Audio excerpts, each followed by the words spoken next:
Okay. Good afternoon, everyone. We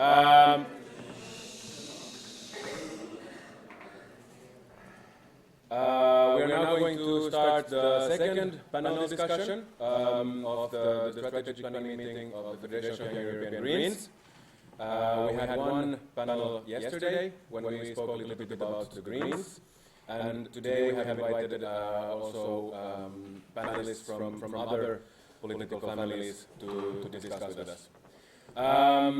The panel is called Movements from Below, the New European Politics, and the context is that we have recently in Europe seen big changes related to citizens' participation, related to political movements, related to institutional politics. Why has this happened and how has this happened? What is a successful political strategy in Europe today? What is the role today? How can the hegemony of traditional austerity-proning parties be defeated? And is Europe an appropriate laboratory for radical democracy? My name is Teo Comet. I'm a spokesperson of the Federation of Young European Greens. And I'm looking forward to a nice evening with you, the delegates of the strategic planning meeting, the people following the discussion on Twitter and on YouTube, and of course our panelists.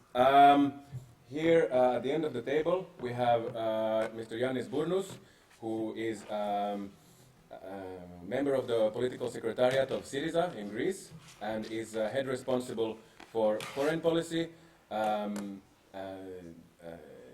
European affairs, and the Greek diaspora.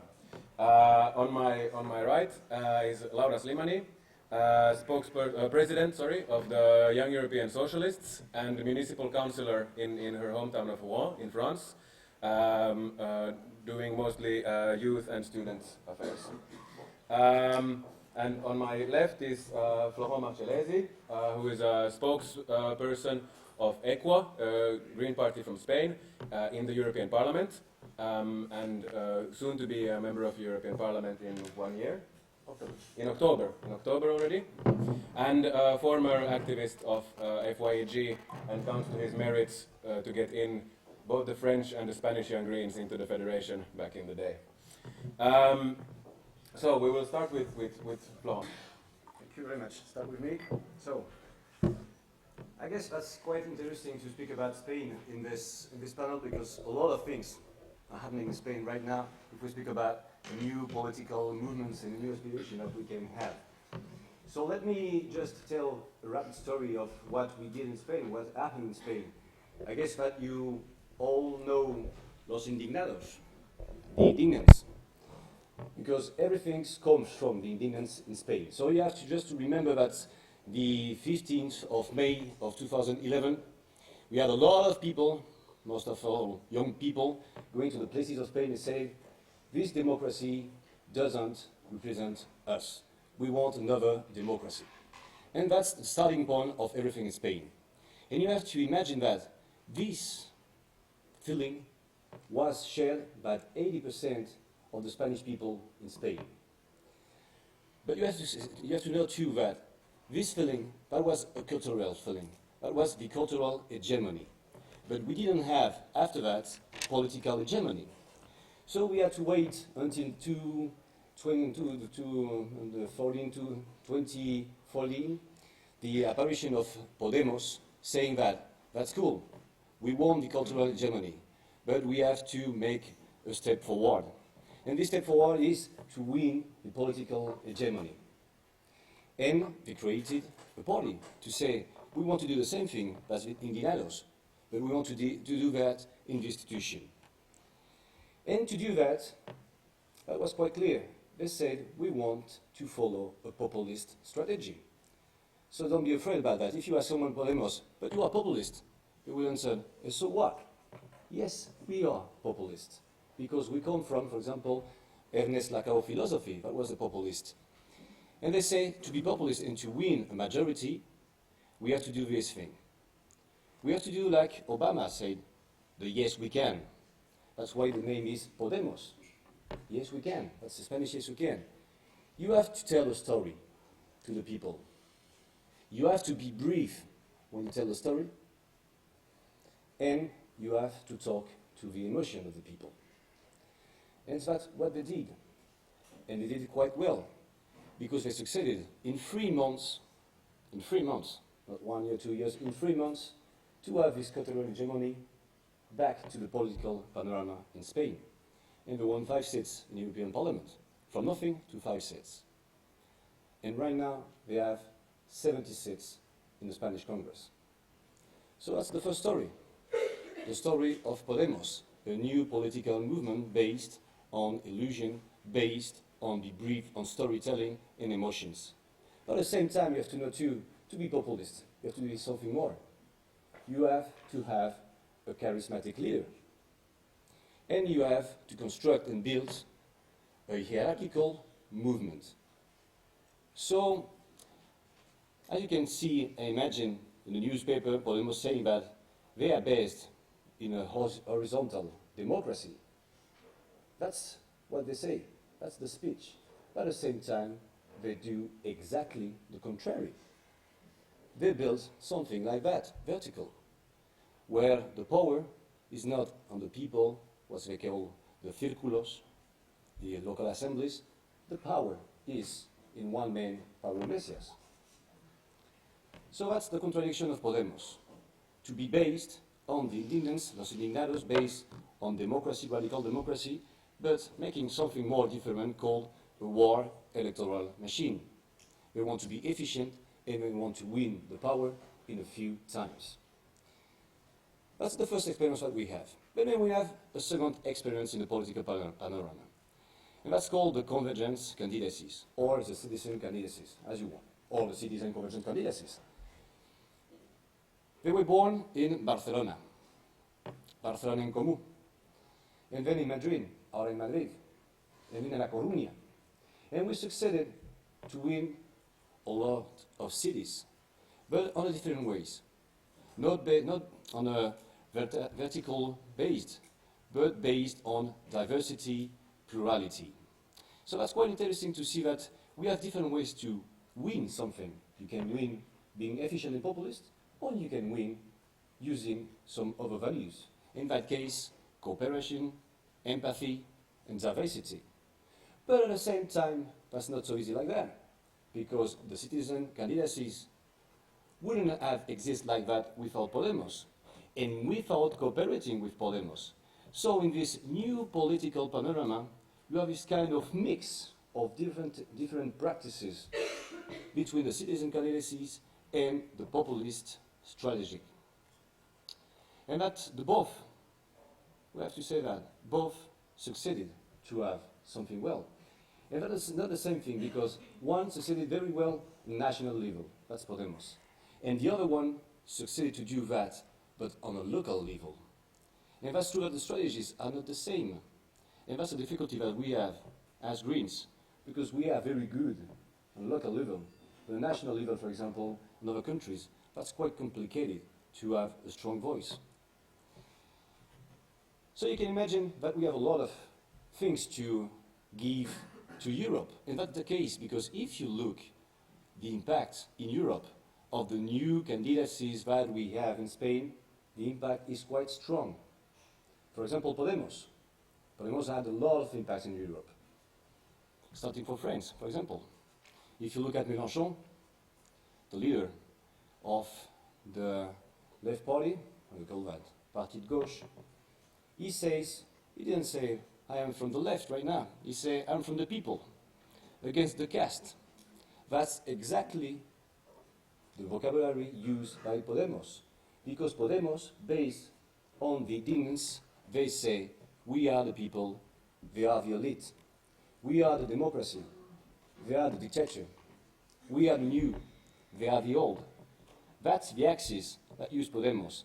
That's the new axis that a lot of people in the left are using now, doing as Podemos, try to win a big majority. Because they know just being on the left, right wing axis, that's not enough. That's the first impact that we have. And then the second impact, that's quite different. That's the citizen candidacies, for example. I was in Berlin with Theo. You were in Berlin, and you know that he was in Berlin with the Varoufakis thing, GM25. And that was quite interesting to see that the main reference of Varoufakis in GM25, that was not the left. That was the citizen convergence candidacies in Spain. That was Barcelona en Comú. That was Ada Colau, for example. So many people right now want to go further, the left-right-wing axis, and try to find something else to structure the debate. And the debate in Spain, for example, or at the European level, is based on the democracy yes, democracy no axis. And in the case of Varoufakis, Europe yes, Europe no axis. So, as Greens, we have to resituate between all these new axes, because that's quite new. Well, in Spain we already do that, because we don't have any other choices. And for example, we went to the elections, we ran with the elections with Podemos, and we have 3 MPs. So you can imagine that's quite hard for us to have a good position in Spain, because on a way we are quite critical with Podemos. But another way we don't have any other choices. We have to run with a big brother. And that's, in that case, we have chosen Podemos. But we have to see that which kind of role, as Greens, we want to play right now with this kind of movement, new political movement. And I think that we have to think first, what about political ecology, environment in these new movements? And I can tell you my experience in Spain, for example. That's quite clear with Podemos. Environment is not a priority for Podemos. That's not. They come from democracy and democracy axis, corruption and not corruption. So environment, that's something quite far for them. It was very hard to tell them that we want some ecology inside the program. We succeeded to do that. And for example, the energetic transition is inside right now, the program of Podemos. But that's not inside the priority and the communication priority. Because when you are the populist party, you have to win something very important. That's the collective imaginary. And to win that, you do that with the mass media. You can't understand Podemos without the mass media. They didn't win the majority in the networks, in Twitter and Facebook. No. In the streets? No. They won that in the television. And then, with the television, they went to the networks. They went to the streets. And they began to connect the 3 elements. But first, that was the television. And the political ecology, that's not in television right now. Because Podemos, in the 5 priorities that they have to negotiate the new government in Spain, they don't have any ecology. So that's the fight that we have right now. So you can be populist, but if you're not ecologist, what's the point for us? And I can tell you another anecdote, for example, because the election, the campaign that we have for the Spanish election was in December. In December, I can imagine, you remember, there was something quite important for us as Greens. I was named COP21, the climate summit in Paris. So let's just say something. In Spain, we didn't speak at all about climate change. Nobody. That was outside the scope. So maybe we have to think about how we can influence another parties, left parties, populist party, on political ecology. Then we have something else. And I think that we can learn some things about Podemos, the citizen candidacies. In the case of Podemos, we can learn something. We have to learn how to communicate. As Greens, we don't communicate well. We don't. Yeah, no. Everybody's laughing because you know we don't communicate well. I can tell you about all the spokespersons that we have. For example, when we go to the TV or so on, the spokespersons just go and say, what I want to say today, let's say something. It would be cool, based on the program. How does Podemos do? Well, let's say we have 1 minute in television. I will prepare myself 1 week before. And I will tell exactly what I want to do on the issue that I want to do with the words I want to do. And I will repeat it again and again and again and again on all medias. So that's how I will put it on the agenda. For example, 2 years ago, nobody talked about the caste, the establishment in Spain. 3 months after Podemos' eruption, everybody was talking about the caste, including the caste. But they won. They won the imaginary. And that's something that we have to think. How, as Greens, can we win the imaginary, and at the same time, how we learn to communicate what we have? And that means that we have to work a lot, very hard, to have this main strategy communication of the Greens, not only where we are at local national level, but to a European level.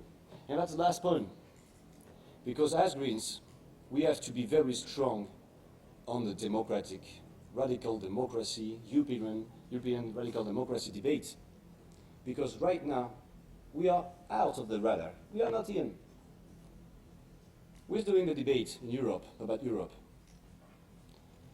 Far right wing, saying that we have to go back to our national countries. The left parties, well, from the Grey, from the European Parliament, saying that we have, some of them, we have to go back to national countries. Or the other ones, as Varoufakis, that we have to reform the European Union. And then you have the status quo coalition or strategy with the big coalition, große Koalition. But as Green, outside the European Parliament, we don't say anything right now. We are not in. So that's the new thing that we have to do. And we have to think on 2 levels at the same time. First, we have to find our allies. Who are the Green allies right now in the European debate? That's the plan B, for example. There's 2 plan B. There was in France with Mélenchon. There's another one in Spain with my friends of Podemos in Catalonia. Or we want to work with Varoufakis, for example, with GM25. I'm quite clear about that. I think that we have to work with GM25. I was in Berlin. But at the same time, we have to think how, as Greens, we have to have our own language, our own collective imaginary, and want to be strong in the European debate. And I think that as Greens in the European Parliament, in EGP, but also you as FYEG, you have to think about that. How we communicate, with who, for what? How do we put political ecology, post-growth issues in the agenda? I think that's the main aim that we have right now. Because we have some good points as Greens. We quite know what we want in Europe. We quite know what we want. Federal Europe, United Europe, ecological Europe, you know that. But you have, and we have to be, I think, a bit more populist about that. But with our values. And to say, yes, we can't do it another way in Europe. And for that, we have to tell a story. Which story we want to tell about Europe? We have to be brief, and we have to go to the emotions with contents. And that's my proposal with you. I want to share with you. Don't be afraid about populism, but be green. Thank you. Thank you, Florent.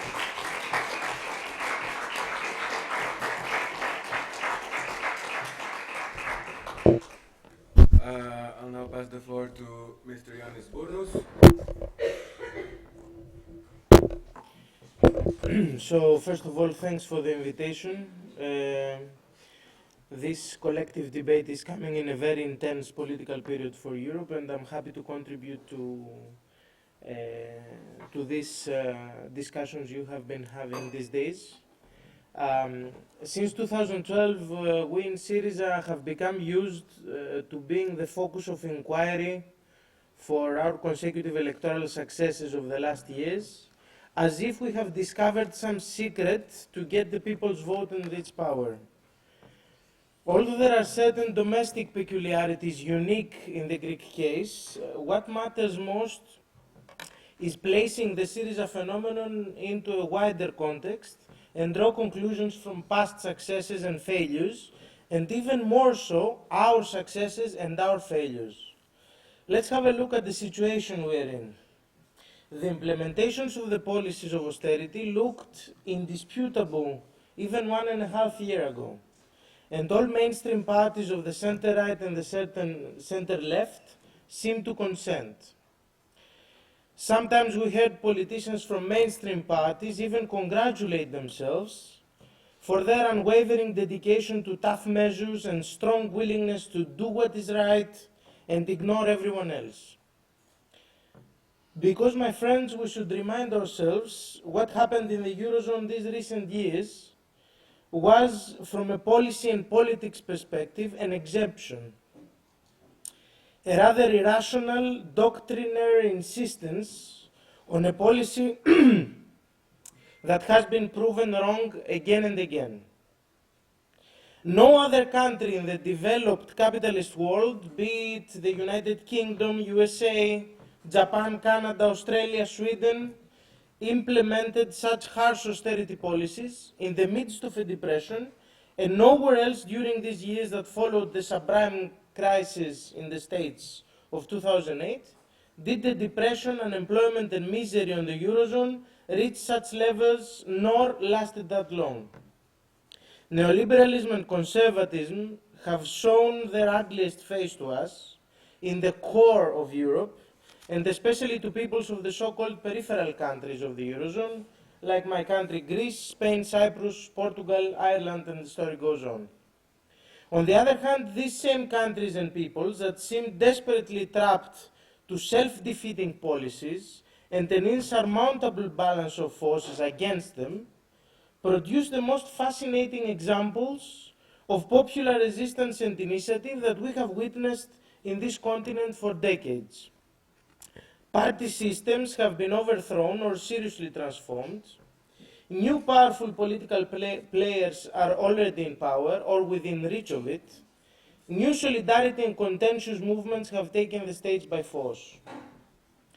Portugal has a government formed by a socialist party that seems to have the ambition of justifying the word socialist in its title, and supported by the left bloc and the Communist Party. A government determined to halt austerity and even reverse certain neoliberal reforms.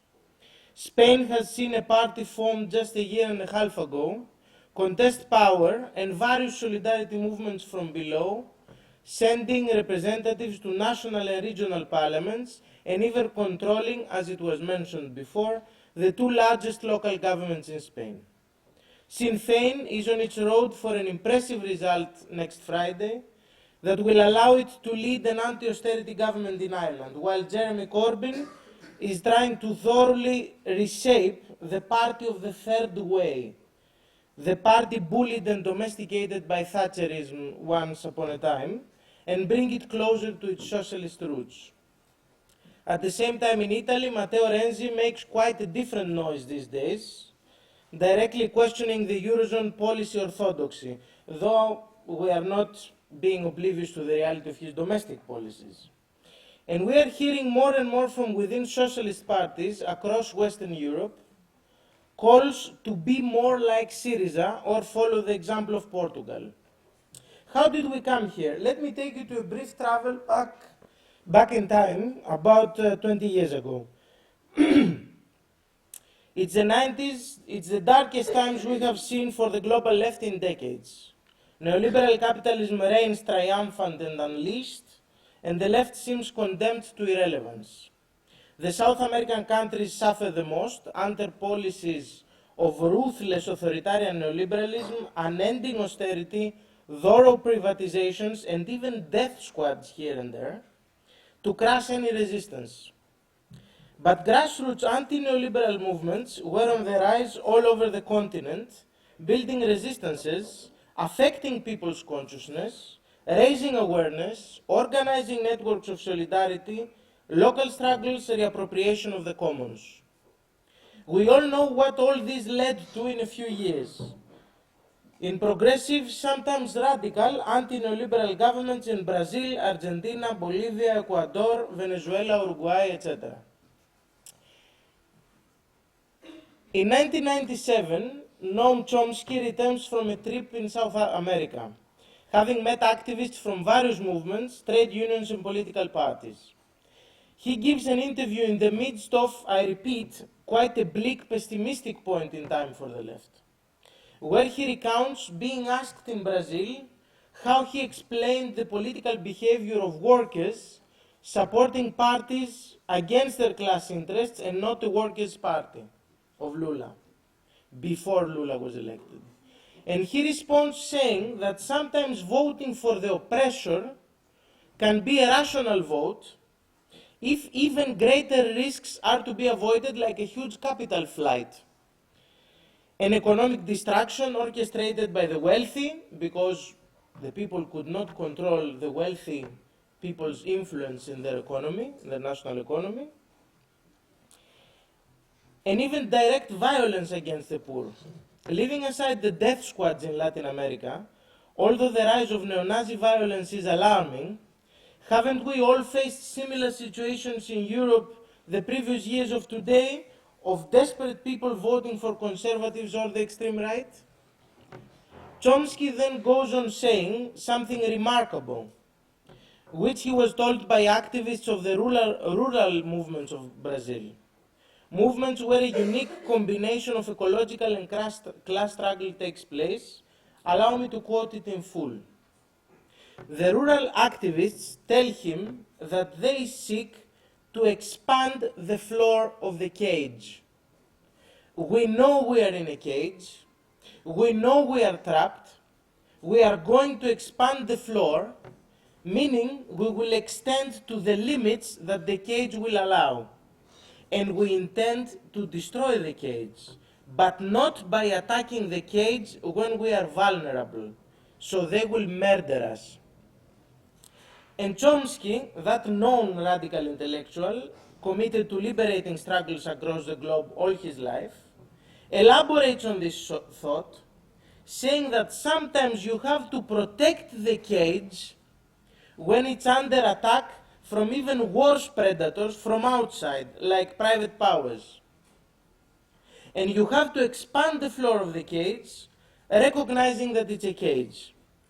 These are all preliminaries to dismantling the cage. Unless people are willing to tolerate that level of complexity, they are going to be of no use to people who are suffering and who need help, or for that matter to themselves. Where does this take us today? Facing the challenges of today's Europe and seemingly unbeatable forces against us, the only way to make poor people vote for their class interests is to offer them concrete, step-by-step improvements and something to rely on, which means grassroots organizations, solidarity networks that protect them from hunger, from evictions, from untreated sicknesses, from predatory employers and bankers, movements and parties that offer them some new space to raise their voice, to protest and to claim commons and social rights. Not proposing a direct attack on the cage that neoliberalism has built around us for decades, as the so-called ultra-left does usually propose, but expanding its floor and when ready to dismantle the cage of neoliberalism. When a new government led by Podemos is formed in Spain, we may see a governing with the movements, experiment with democratic innovation at its center. Let me give you another example. 2 days ago, our government voted, in which the Greek Greens fortunately participate, and we are very happy for that, voted for establishing universal public healthcare coverage for the uninsured people in Greece. Almost 2.5 million, almost 25% of the Greek population. Greece had never had a universal healthcare system as a citizen's right, but depended on social security status.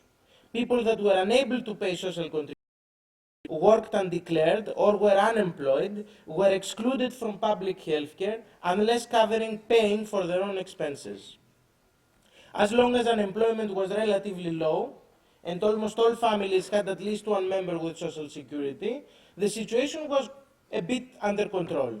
It became desperate when unemployment reached 28%, and millions of people, men, women and children, lost any access to healthcare, some of them facing serious health risks, including cancer patients.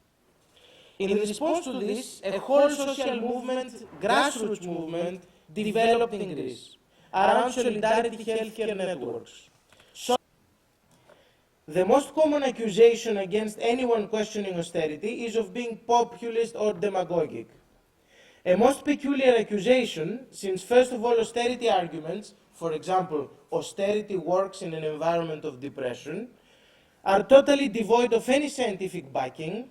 They have been proven terribly wrong, with an immense cost on people's lives. Secondly, because austerity arguments are always accompanied with stereotypical characterization. The lazy Greeks was the pretext some years ago. Stereotypical characterization, ethnic and racial bashing of people and nations. We have seen that a lot. A so-called expert or commissioned bureaucrat publicly called for renewed austerity program in a country, and then some tabloids or even serious newspapers published an article slandering the government and the people concerned. We are aware of the quite serious discussion on populism that, for example, comrades and friends in Spain are having right now. And we find it really interesting. It's true that populism can channel various grievances, can gather and shape demands, can make visible, can articulate a multitude of sufferings in times of a collapse of trust in political institutions and parties. Populism may create a political subject able to renew European politics, but it is also true that sometimes populism plays too much with the empty signifier, as if we don't really need to have a clear idea of where are we directing ourselves. Being too specific and concrete may narrow your appeal, but being too vague carries an inherent risk of leaving the room to contradictory expectations. As a left party in government, we can assure you on that. We should always bear in mind that traditional socialist politics ultimately failed. We need to invent new ways of reaching people, of creating new emancipatory politics. And I think that this has always been a great legacy of Green parties since the 70s, because they were the first that directly sprang out of the new social movements, and they kept themselves more open than anyone else to this kind of grassroots politics. You know, SYRIZA is sometimes accused of being too institutional nowadays, of relying too much on the dealings in Brussels. It is true that being in government has made us reevaluate our political strategy, without, though, forgetting our strategical target.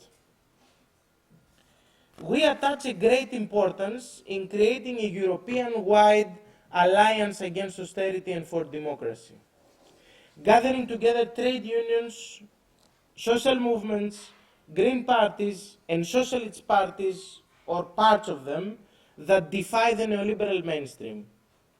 Grassroots struggles will challenge austerity and articulate people's needs concerning employment, the commons, environment, and true democracy in the state apparatus and the workplace. But all these struggles need to converge towards changing the balance of power in a national and European level. We need to see the result of these struggles institutionalized in the everyday works of the Brussels bureaucracy, the Commission and the European Parliament. The Commission has to become accountable to the European Parliament. The Parliament needs to take powers that we see in federal parliaments. The negotiations on a new European treaty that will incorporate Britain's demands, for example, or the struggles against TTIP and CETA, climate change, against precarious employment, against the continuous violation of popular sovereignty, are good chances for progressive forces of Europe to fight together for radical reforms that deal with the terrible democratic deficit in the European Union. FYEG, the German newspaper, recently voiced the fears of the conservative European Union establishment for the SYRIZA virus that is contaminating one country after the other, as they said. We welcome their fears, we welcome even their hatred, and we agree, they are right, and we want to take all these many steps forward. A new European treaty is needed that should incorporate the new political scene that we see in the European periphery, the result of the democratic and anti-austerity virus spreading fast from country to country. It's either us or the barbarity of inhuman neoliberalism and neofascism. We can stop this barbarity, we can change Europe. Yes, we can. Thank you very much.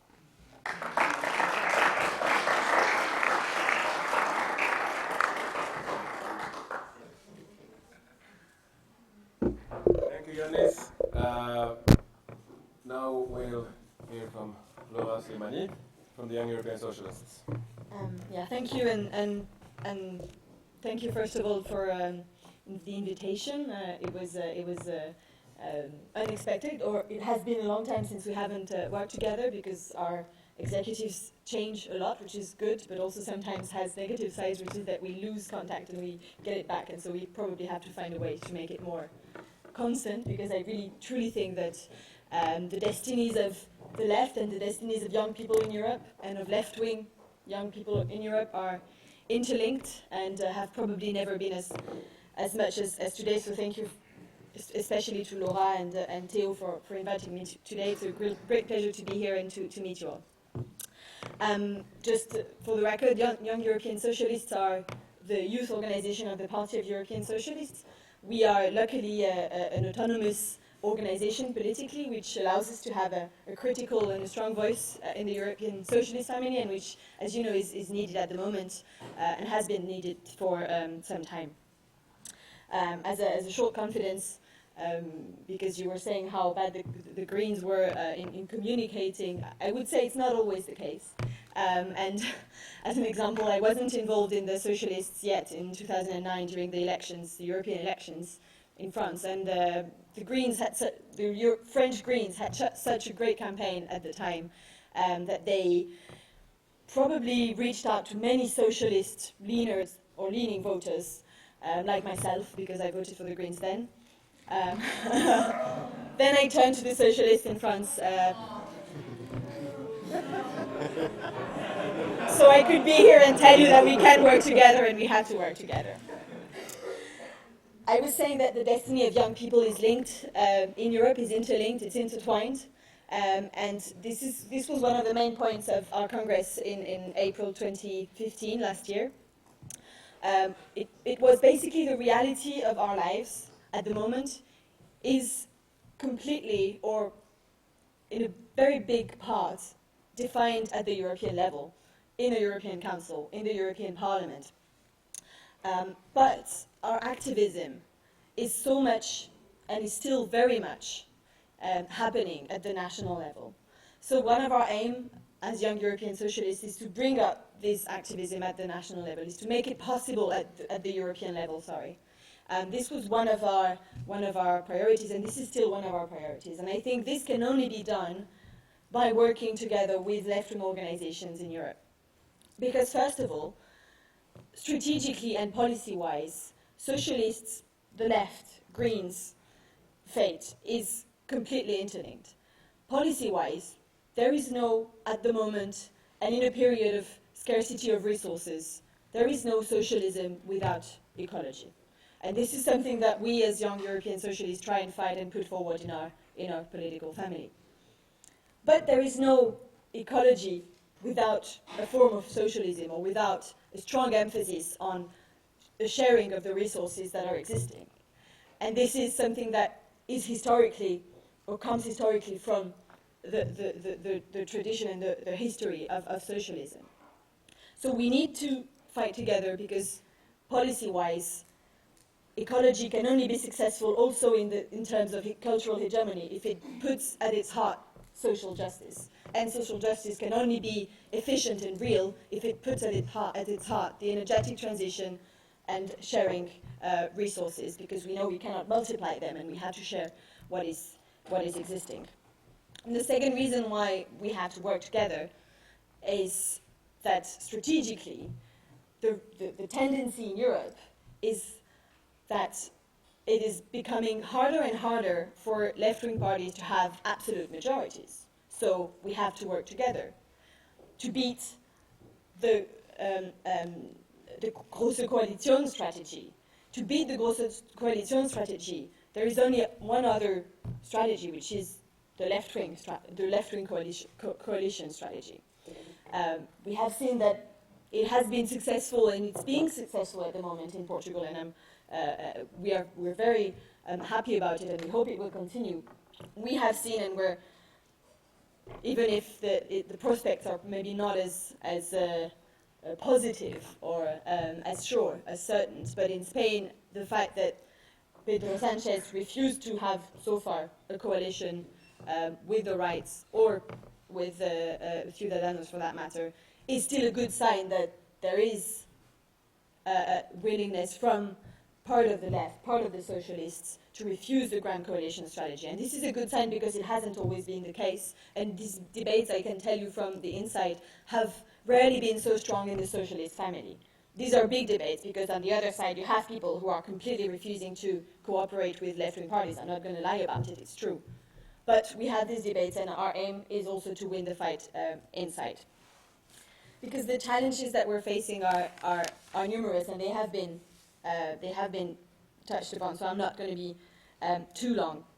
But the first one is the democratic challenge. The democratic, first of all, failure of the EU in terms of how it has not dealt with its Eurozone, its common currency, how it has created a free space, a free moving space without any common rules in terms of fiscal and social policy, but also in terms of monetary and economic policy, which is leading to basically the rule of the strongest, and which is taking a lot of countries and people in a downward circle. But also democratic failure of the European Union in the sense that it's increasingly, year by year, rejected by European populations and young people too. So there is no historic tendency of young people being increasingly in favor of the EU. What's happening is in many countries the contrary. People are increasingly becoming against or rejecting European integration, and the debate in Britain at the moment, even if it is a specific situation, but not that specific actually, is relevant in that matter. So this democratic issue is crucial because it's also crucial in the way we should try and beat it, or we should try and challenge it. And it's not a coincidence that all of the parties that are successful at the moment are putting the question of democratic sovereignty on the left at the core of their political agenda. The question of having power on our destiny, being able to be respected in our decisions, in our democratic choices. And this is obviously mainly a challenge for governments, left-wing governments at the moment, which are most of the time not respecting that. And also in that matter, actually, when you look at what's happening in Portugal, you can see that the left-wing coalition was not only a necessity arithmetically. I mean, there was no coalition without a union of the left, so there was no majority without a coalition. But also in terms of policies, because you can see that the policies that are being put in place by the Portuguese government are very encouraging in terms of improving people's living conditions, but also fighting for LGBT rights by opening the adoption to LGBT couples, for instance. And I, coming from the French Socialist Party and from France, I can tell you that it's always more efficient and it's always easier to be left-wing when you're a socialist, when you have Greens and communists or radical left in your government than when you don't.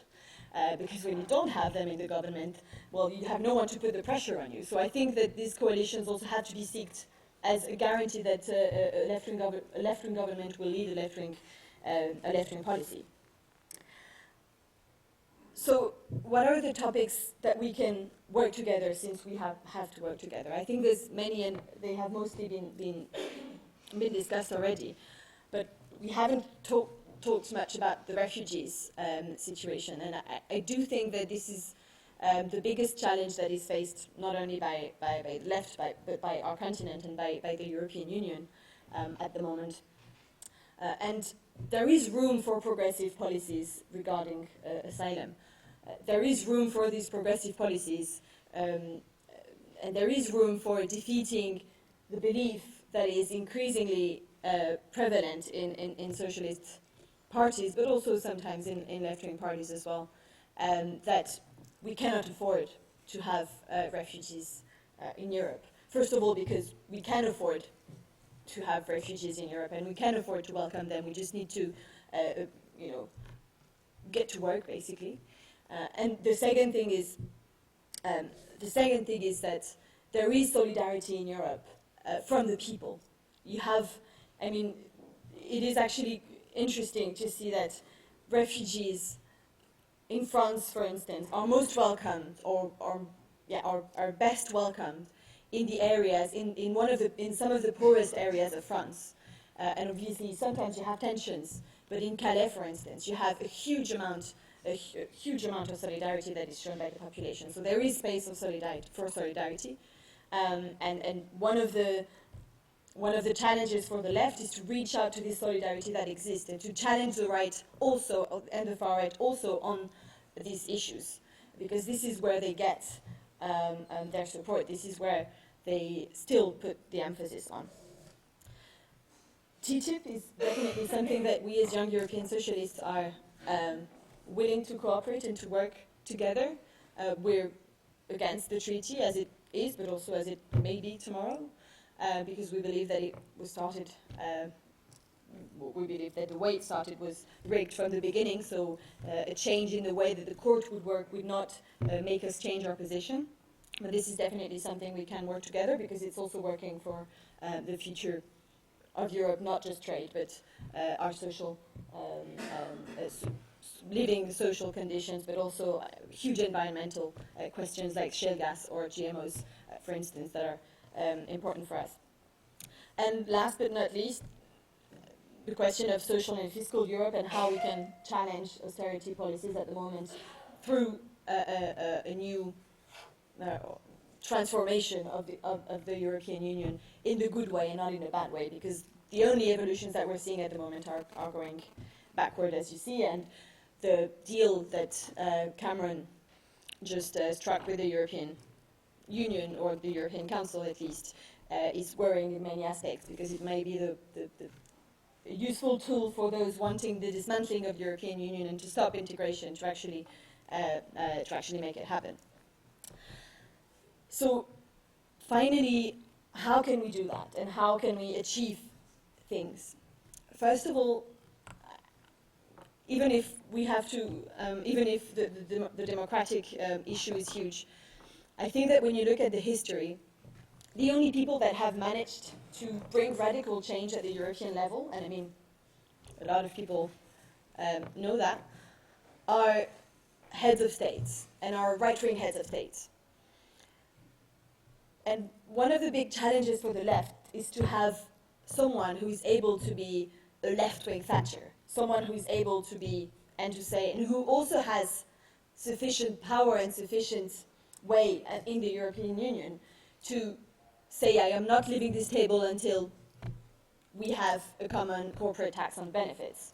I am not leaving this table until we have a minimum wage. Or we are leaving this table, we, the coalition of these 5 left-wing governments, are leaving institutions of the European Union until we have a common minimum wage. So the way the European institutions work at the moment are allowing, and only allowing, member states and governments to blackmail other governments. So at some point, it's a bit like the Podemos strategy with the mass media. We may not like the way European institutions work at the moment. We may not like the huge power that the European Council has, but it has this power.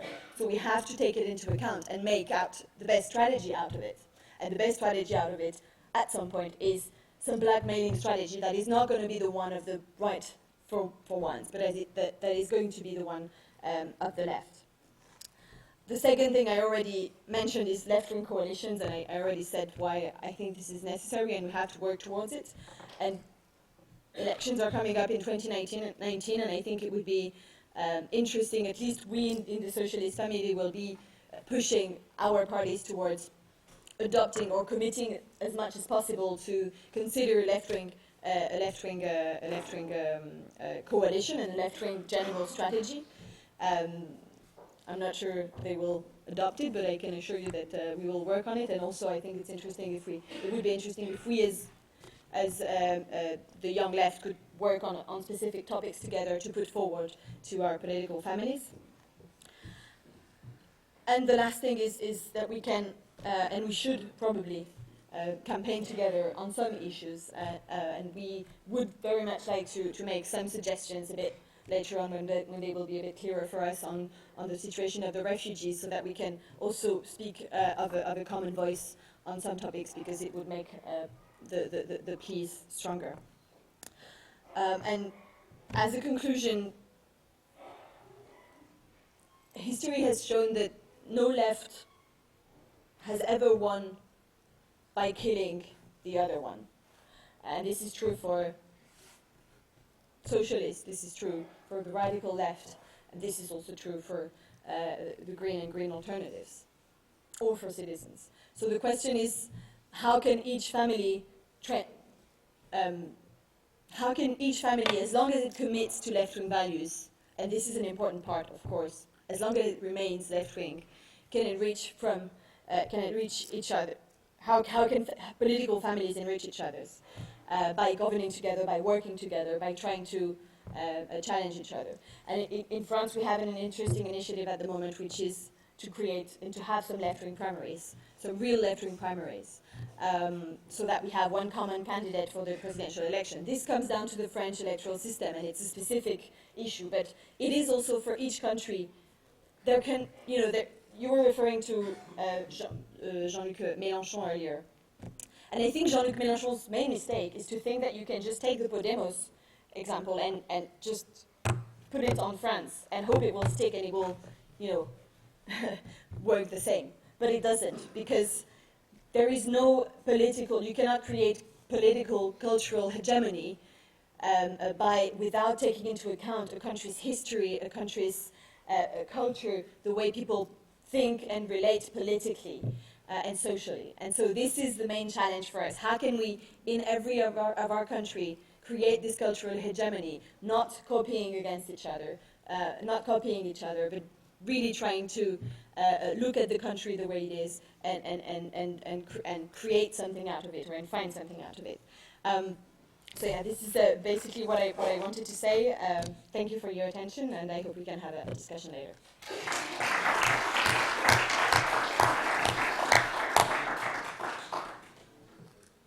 Great. Thank you, Laura. After these introductory interventions and all this food for thought, I'll open up the floor for questions or comments from the audience. If there are any, I see many hands. We can start with, maybe you could say your name and which organization you're from, and then I'll say the question and I will then repeat it in the microphone for those of you who are watching on YouTube. Hi, Özge from Young European Socialists. So I have a question for Laura. I understand, you're talking about the green and left alliances, and I was wondering how would you evaluate some of the left-wing ideas that Greens are like feminism. You cannot have many political parties, but it's just like something that's left-wing but already encompassed in their political agenda. And may I ask another question? Can you please clarify the question? This is something that we face in Turkey when we are having green and left alliances. That left-wing is sometimes saying that Greens are more like feminism, like idea, and you cannot really have a political party of that. You can have green policies, and left-wing, can already do it. So why do we need green parties? So, and I'm wondering your ideas. And can I ask another question, or should I just? Maybe on next round. Jella? Yes. I'm Jay from EQUO. I would like to introduce this question by quoting a guest that was here yesterday, he started off talking about the three different levels of actors in the transition transition to a greener society, and those were activists, NGOs, and political parties. Now, I was wondering, why does it seem like activists and NGOs are, or at least have been, more effective in transforming society than political parties? Yes? I'm already the director of the Young European Foundation.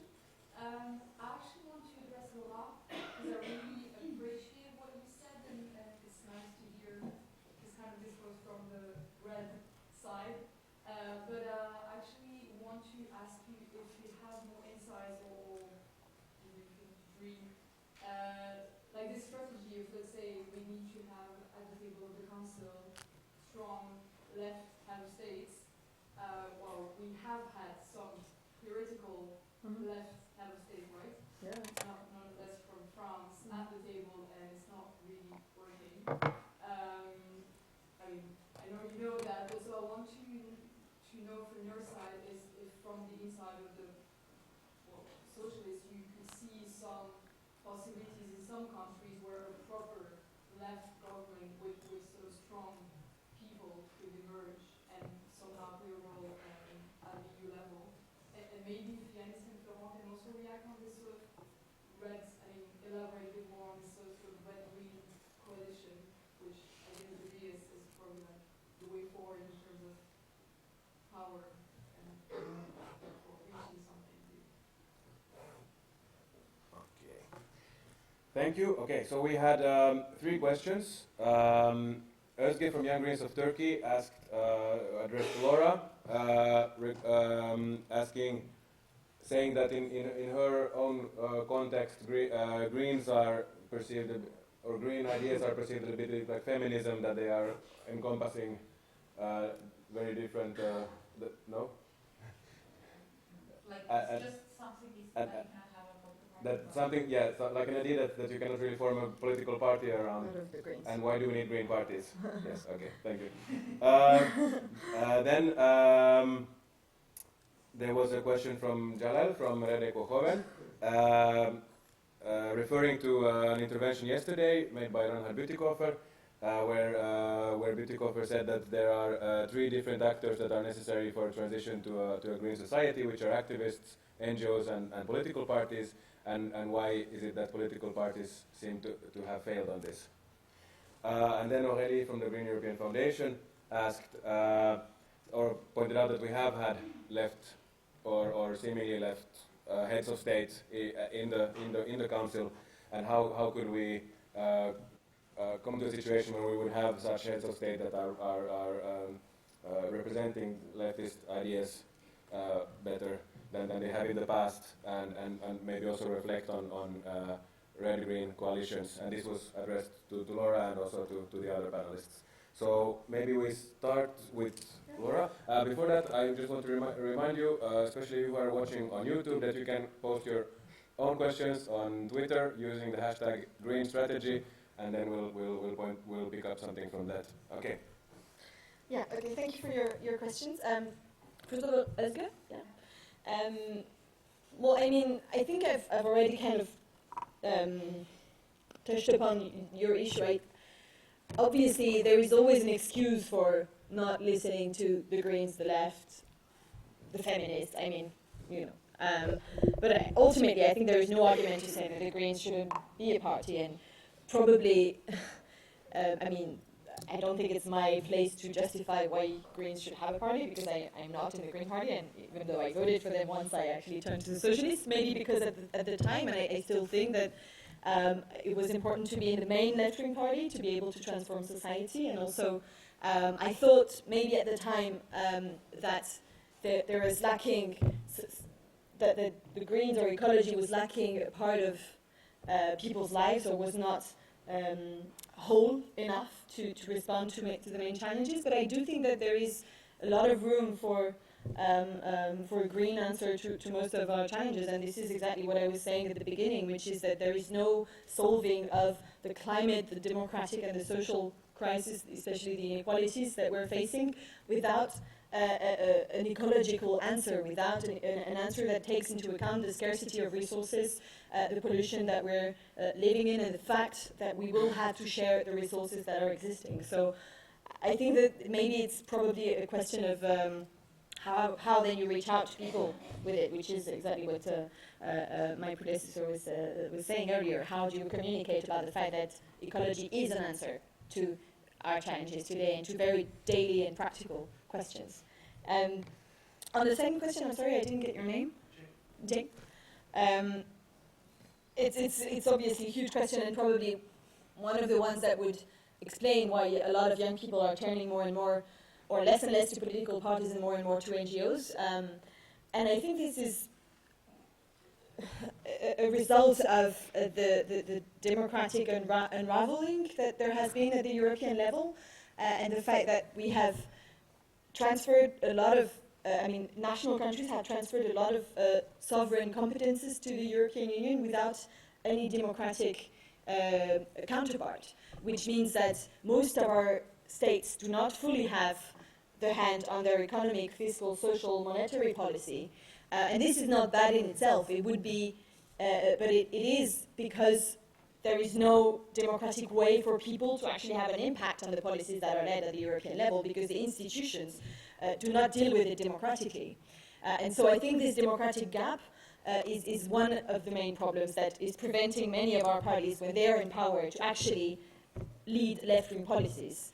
It's very hard at the moment for a left-wing government elected on left-wing issues to raise the minimum wage, because the minute they raise the minimum wage, it will create a loss of competitiveness towards the next country. And the way that the European economy works is that they will probably lose jobs out of it, because companies will just relocate their activity to some other countries. So I think that the way the economic framework of the European Union is working is preventing many parties from actually making a difference.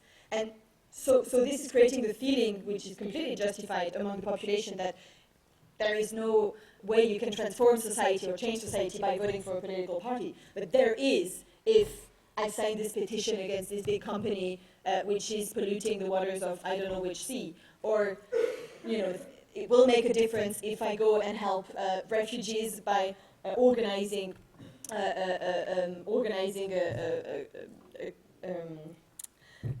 fundraising, or by organizing for people to give clothes, or to bring tents, or to bring basic material and such. So I think that this reality is the reflection of the lack, and of the progressive lack of political of power that political parties or that governments have at the European level.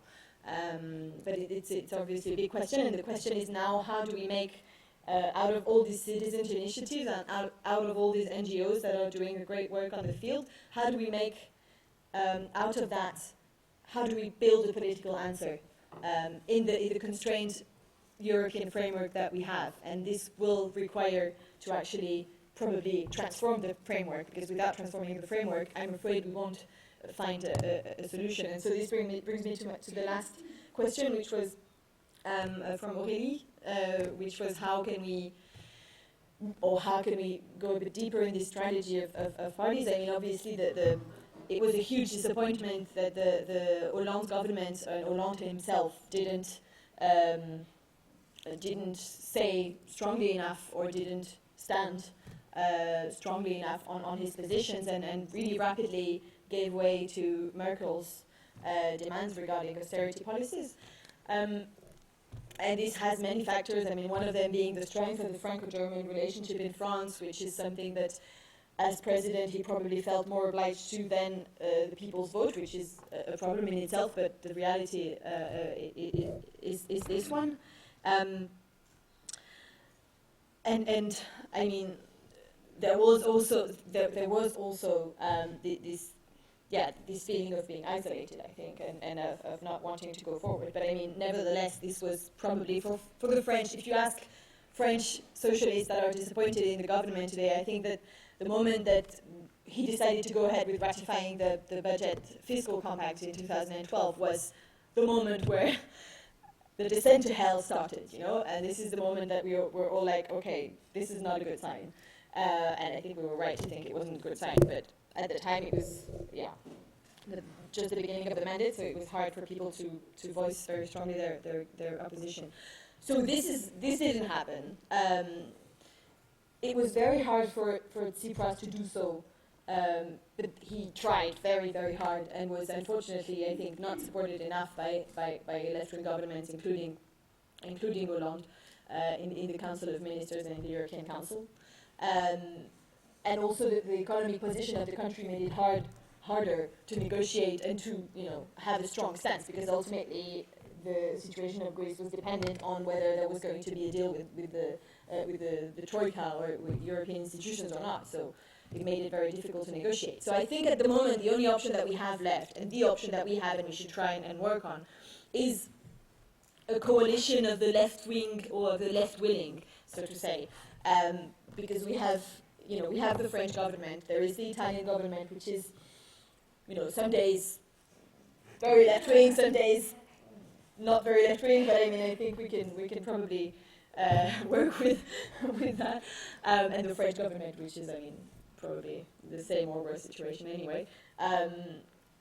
The Portuguese government, that is one more than we used to have, and hopefully, hopefully we'll see if there's next elections, but hopefully soon a left-wing government in Spain, whatever it is. But and so if these countries come together and have a plan, then I think this would be probably the best way to go forward from now.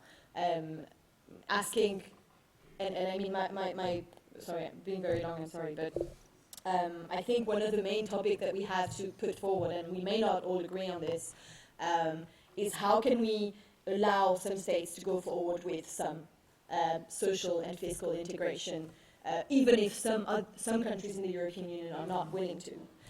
Because at the moment, we don't want to go that way, but we are allowing states to move backwards or get away from any form, or to take the European away from any form of social and fiscal union. And we cannot let that happen. So whatever happens with the Brexit, I think we have to go forward with asking, and these governments have to go forward with asking the European Union at the European Council to create some kind of two-speed Europe, or at least some kind of group of countries that are happy to go ahead with the fiscal and the social harmonization process.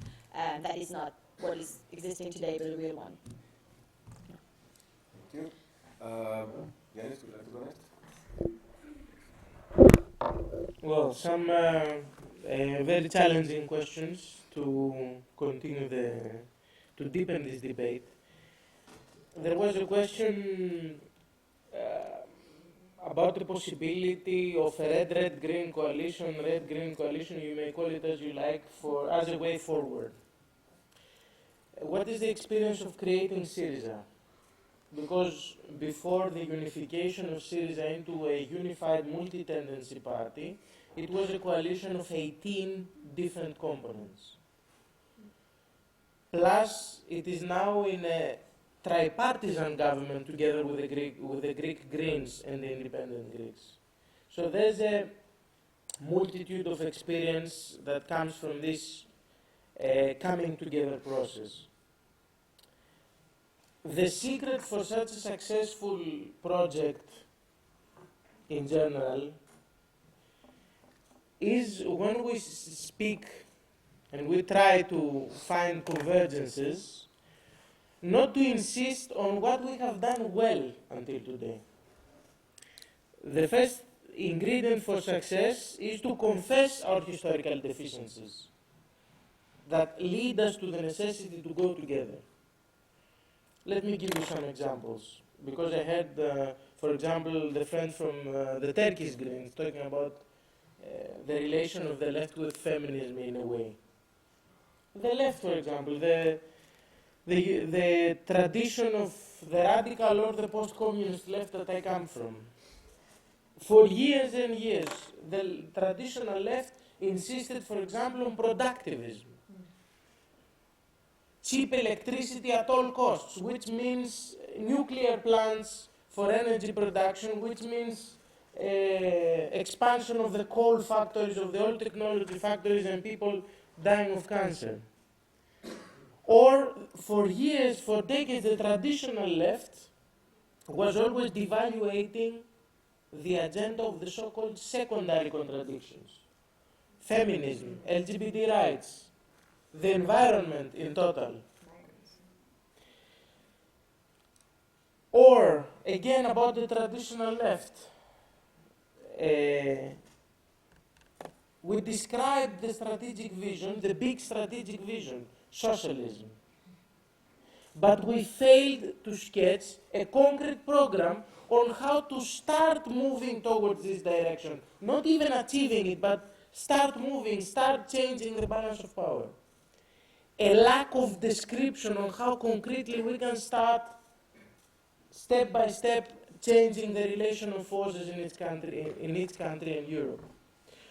On the other hand, the Greens, historically, in our opinion, in my opinion if you want, the Greens by themselves failed to formulate a comprehensive narration about the world. Some Green parties tried to do that, but not, apparently to what the relation of forces shows, not successfully. Or, for example, in my opinion, and this is a common mistake of the left and the Greens, we demonstrated an elitist approach towards the masses of the people. Or let's go to the political space of the socialists, the social democratic parties. In the 90s, they got absorbed in the neoliberal agenda. They gave focus on managing the day-to-day policies through a micromanagement, and they forgot any kind of strategic vision. They continued working without knowing where they're going, but actually they were going straight to the reinforcement of the neoliberal hegemony. So today we are in a period that the whole Europe and the world is facing historical moments, and on the table we don't have secondary questions. We have fundamental and existential dilemmas. And if we all agree that we need to successfully respond to these fundamental and existential dilemmas in every country and in Europe as a whole, we need to agree that we were deficient in the past and start working together, as we have been doing in the years of the crisis, luckily, in order to construct, we call it Alliance Against Austerity and for Democracy. You can call it whatever you like. Let's say the counter-hegemonic project in Europe. We have a culture behind us, because we are not anymore the children of the Soviet Union or just the children of May 1968. We are, let's say, a generation, many of us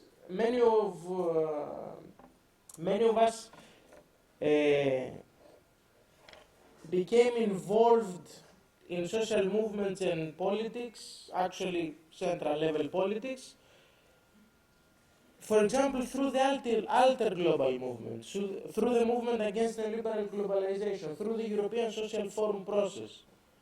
Or today, many young people are getting involved through, for example, the Alter Summit, or different initiatives in every country that have been produced as a heritage of the Social Forum process of the last decade.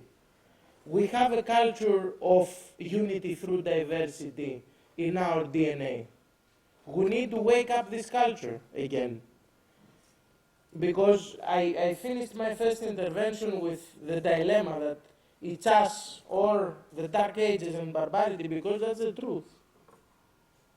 The European Union will disintegrate into the club, around the clubs of Mr. Cameron's MPs 1 hour ago, when he spoke to Westminster and said some incredible things, which are today considered to be neoliberal normality. I was listening to him in the hotel room, that's why I came late. It was dreadful. And imagine that he's the mainstream of European conservatism. He's not the extremes. The extremes are Kaczynski in Poland, who said that the cholera is coming to Europe. It is the Golden Dawn in Greece, which is the third party already. It is the governments of the Visegrad countries that are proposing us to drown the refugees and the migrants in the Aegean Sea. After so many hundreds of lives lost in Greek waters, between Turkish and Greek waters. This is another counter-hegemonic project. And if ours is not victorious, since we are facing the ethical, the moral collapse, and even the political collapse in a way, and the disintegration of the mainstream neoliberals, then the winner will be those who will resurrect a nightmare in Europe. So we urgently need to put aside any kind of secondary questions and understand the historical moment that Europe is experiencing.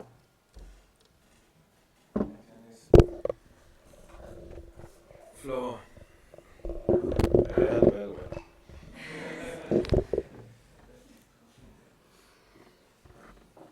Let's begin with something easy for you, for the Turkish Greens.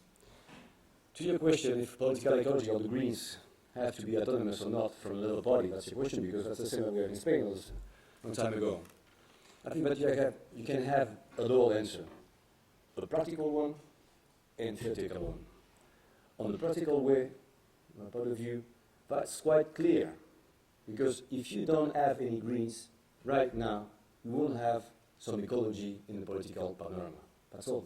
Because the left wing didn't do that job. I think that's the fellow said that. So you need a force to say that in political panorama. That's clear. Let's take the example of the Gezi Park, for example, in Turkey. Do you think that the traditional parties will do a good job on that? No. So you have to be there. That's quite clear. And then if you take that on a theoretical point of view, that's quite clear too. Because a methodology is based on three things.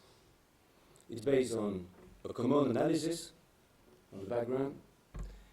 It's based on the common aim that we have, and it's based on action program to go from the first point where we are, analysis, to the main objective that we have.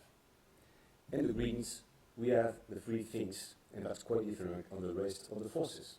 And that's based on something very important called the limits of the planet. And that's the main difference.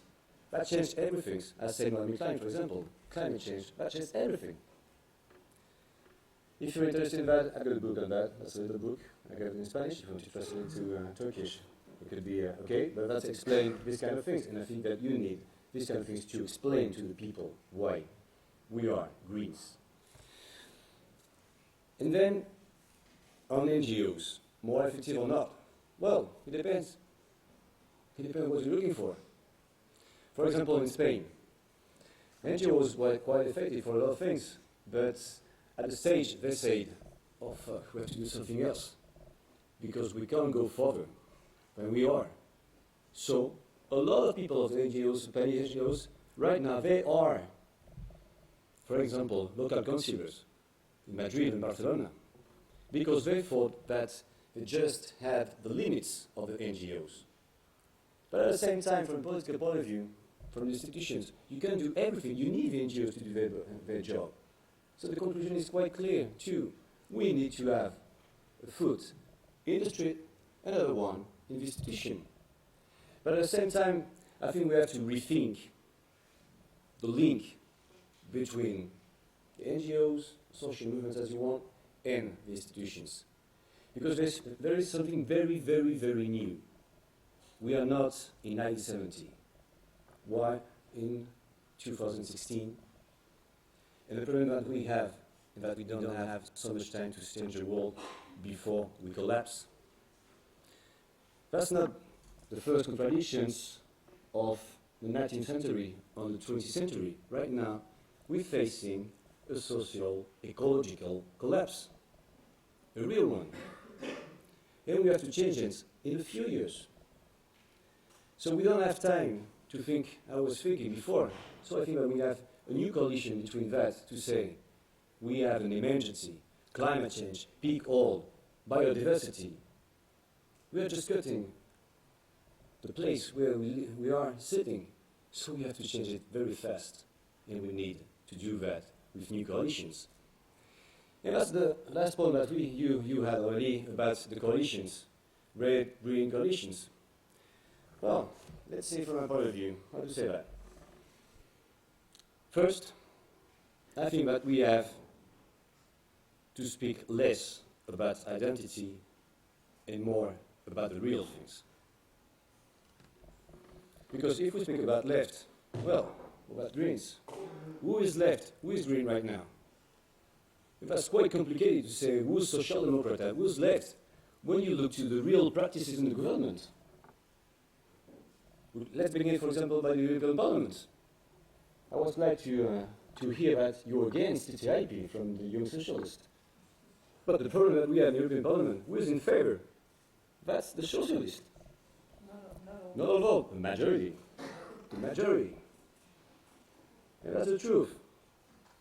In Spain, all socialists are in favor.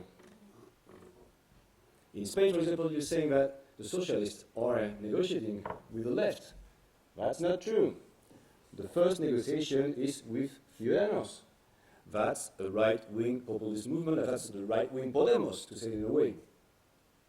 For me, that's not bad. You can say it. But the right negotiation, the core negotiation is that one, not the other one. Then if we look at France, that's quite complicated to say if Hollande or Valls are for the left wing. I don't know. I really don't know. That's complicated for me to say that. So let's speak less about identity and let's speak about the core issues that we want to face. And then we will see who wants to come with us.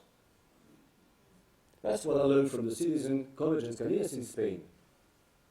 Let's speak less about left Greens as you want. Let's speak about ecology. Are we in favor or not to go out productivism? European democracy. Are we in favor or not to build a European sovereignty? Social justice. Are we in favor or not to have social justice? Let's bring it together at the center of the debate, and let's see which kind of coalition we can do around that. And then we'll see too which kind of allies we will have for that. Political parties, NGOs, social movements, because when we say red-green coalition, that's cool, but we are thinking about parties. There is a lot more of people that can change things. That's why I was saying that before. We have to say, well, these are the allies. That's the time that we have right now to change things. So that's very important for me to have this kind of debate, to just open our mind. We are in the 21st century. Things have changed a lot.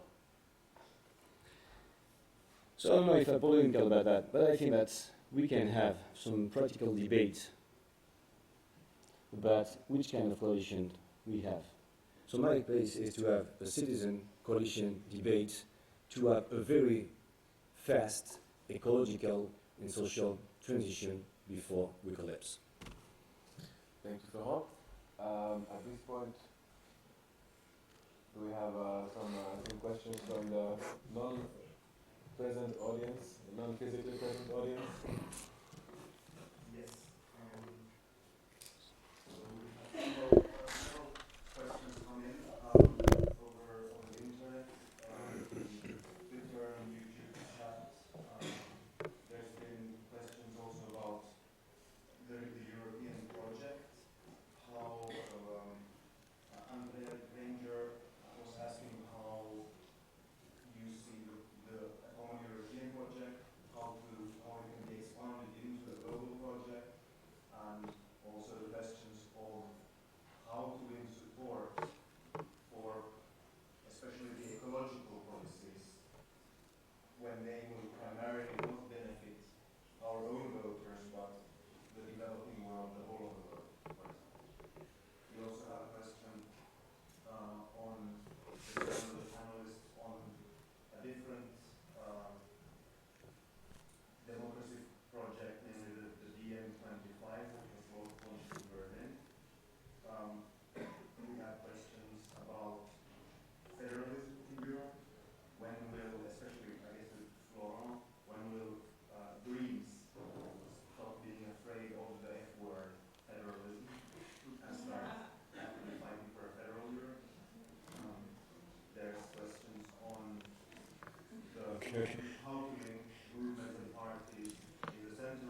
I'll just repeat the questions and let the panelists proceed. So we have a question about the European project and how it could be expanded into a global project. We have a question about how to win support for ecological policies when they are not directly benefiting our own voters, but rather the world or the developing world. A question about these new projects for European democracy and specifically the Democracy in Europe movement. A question about Greens and federalism. And then a question about the relation between movements and parties. Is there any of the panelists who would like to respond to this plethora of issues?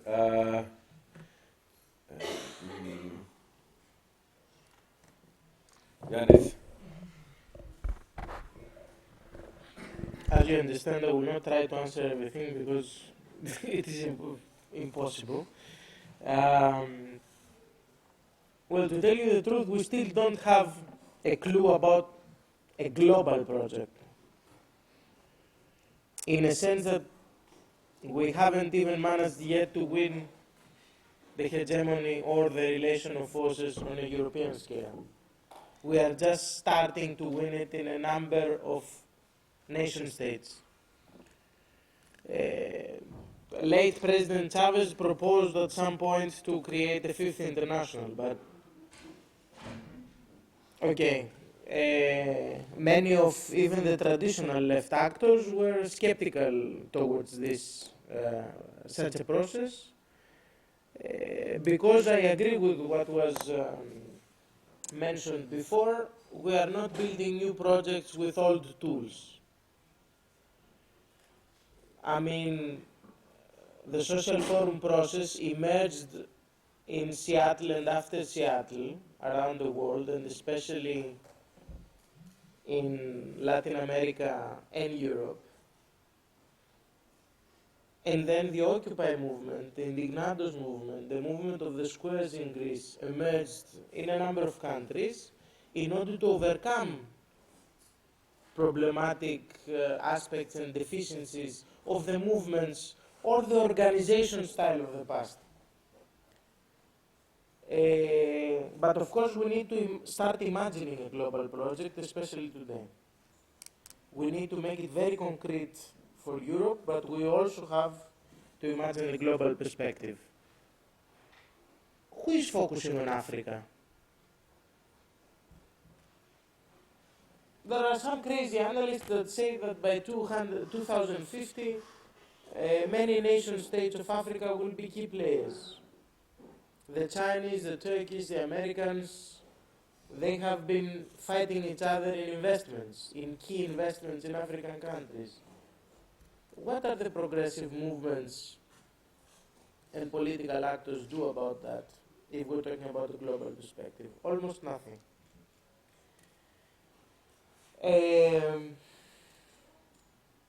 How to win support on ecological policies? It's a very difficult thing because it has to do with the populist discourse. One very good example is the nuclear plants for the production of electricity. In Bulgaria, in France, in many countries.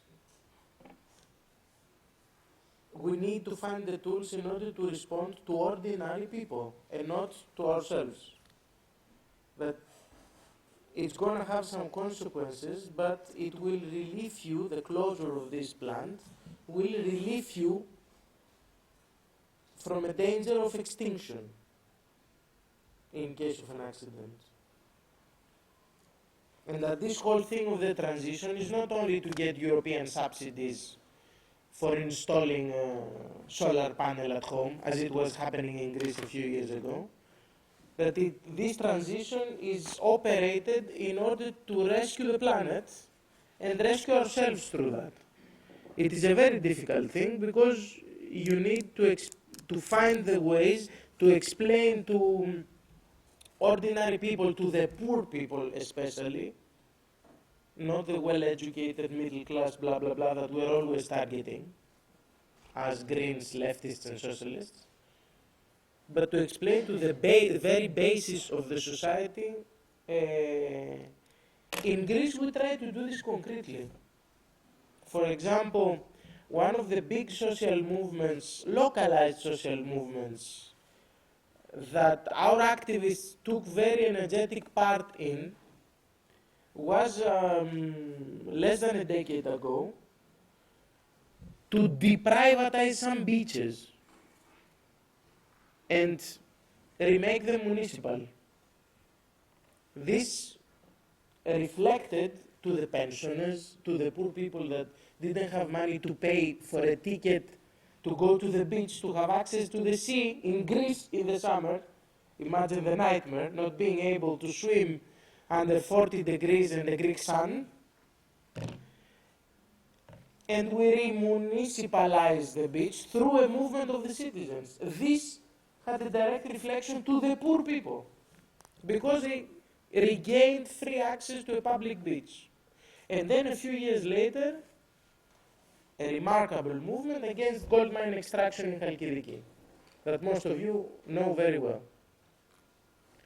This is a unique example of a localized movement with national and even international appeal and support, which was self-organized by the communities, by the villages, with a great polarization among the local populations, because there are 2 or 3 villages in the area that consists of miners' families and were against the movement against gold extraction. They were in favor.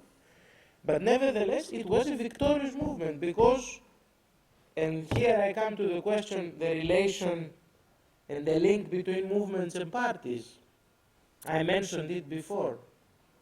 What is the job of the party or the government, one step further? To articulate the demands of the basis of the society through social participation in the social movements, through a constant dialogue, and through participation of your party activists in the movements, to articulate them in a concrete political program.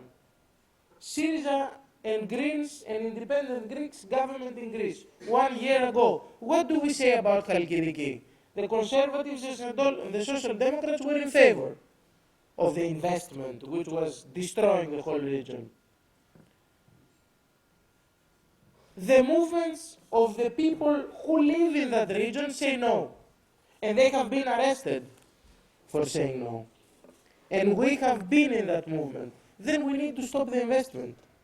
That's the concrete victory of these people. And that's what we have been trying to do, because when you get in the institutions, you realize how difficult it is and what framework neoliberalism has built, as I mentioned before, in order to keep us trapped in the system. But we are trying to find legal ways to finish this and kick out the consortium of the Canadian and the Greek company that are destroying the region. About the M25, the movement that Mr. Varoufakis initiated in Berlin, it's good to have new people in the movements. We welcome him in the movements in Europe. And this is not ironic, because Varoufakis is an economist with certain interesting ideas.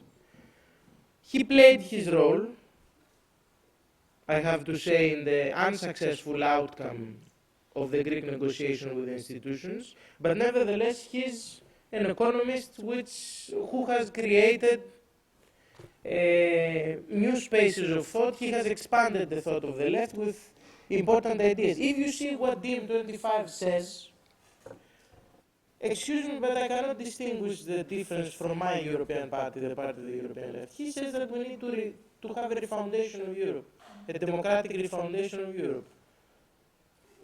The European left was founded in 2004 on this principle. I think that it's not time for more splits. I think that because of what I described before as a historical emergency period, we need to converge and not to split further. And in this sense, of course, we are open to a constant dialogue in order to reconverge.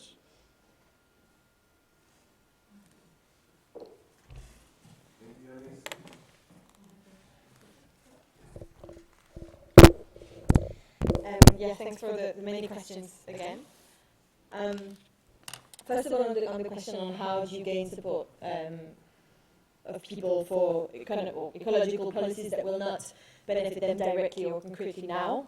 I mean, it's obviously a huge challenge, but I mean, one of the main points, as I said earlier, is to make sure that while these policies are led, there is a strong emphasis on improving people's living conditions and on reducing social inequalities, and this obviously makes things easier in the first place. But then on the second hand, I think that there is, like I was saying, there is room for solidarity, and I mean, there have never been as many people signing petitions on environmental or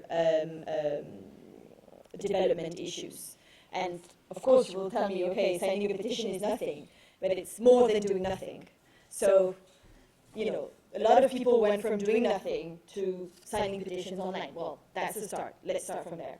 And these movements are actually showing that people are able, and most of them are outraged by the way global trade is producing the goods that we're using every day. That people are outraged about what's going on at the environmental level, and I mean the COP21 mobilization in this sense was interesting because I think that it really mainstreamed more than it usually does. Maybe this is just from the French perspective, and it was apparently not the same in Spain, but I still think that the movement is growing and mainstreaming, and it's really important that it is mainstreaming. And I mean, there's an interesting initiative that is led by our Swiss comrades at the moment in Switzerland. They have launched, you know, in Switzerland they have. I don't know if you have a Swiss organization, but you probably do. Sorry. Hello. So you probably know about this initiative about banning speculation on food. They have launched this campaign. They have assembled the amount of signature needed to create a popular referendum, and so now I think this weekend actually the Swiss are going to vote on this initiative, and it has a huge amount of support in the population. I mean, they are polling really high, and this is just an initiative coming from a youth organization that has a few thousand activists, right? And they're reaching out to all the population of Switzerland at the moment on an issue that is not even directly concerning most Swiss people, but that is actually more linked to the way crops or the way speculation is happening at the moment on crops and on food. And this has an impact mainly on populations of the south. So, but this initiative has a huge success, and there is a reasonable chance that it will pass. It probably will not, because the whole food industry and the whole banking industry, especially the banking industry, is at the moment against the initiative, and it's a lot of people in Switzerland, and a lot of money, as you know. But still, it is an interesting initiative, and it shows that you can actually create some support if you present it the right way, if you put the right words on it, and if you create some political momentum and some common imaginary as well about international solidarity. And I'm sure that this is actually not like, this is something that is really possible. On the second issue,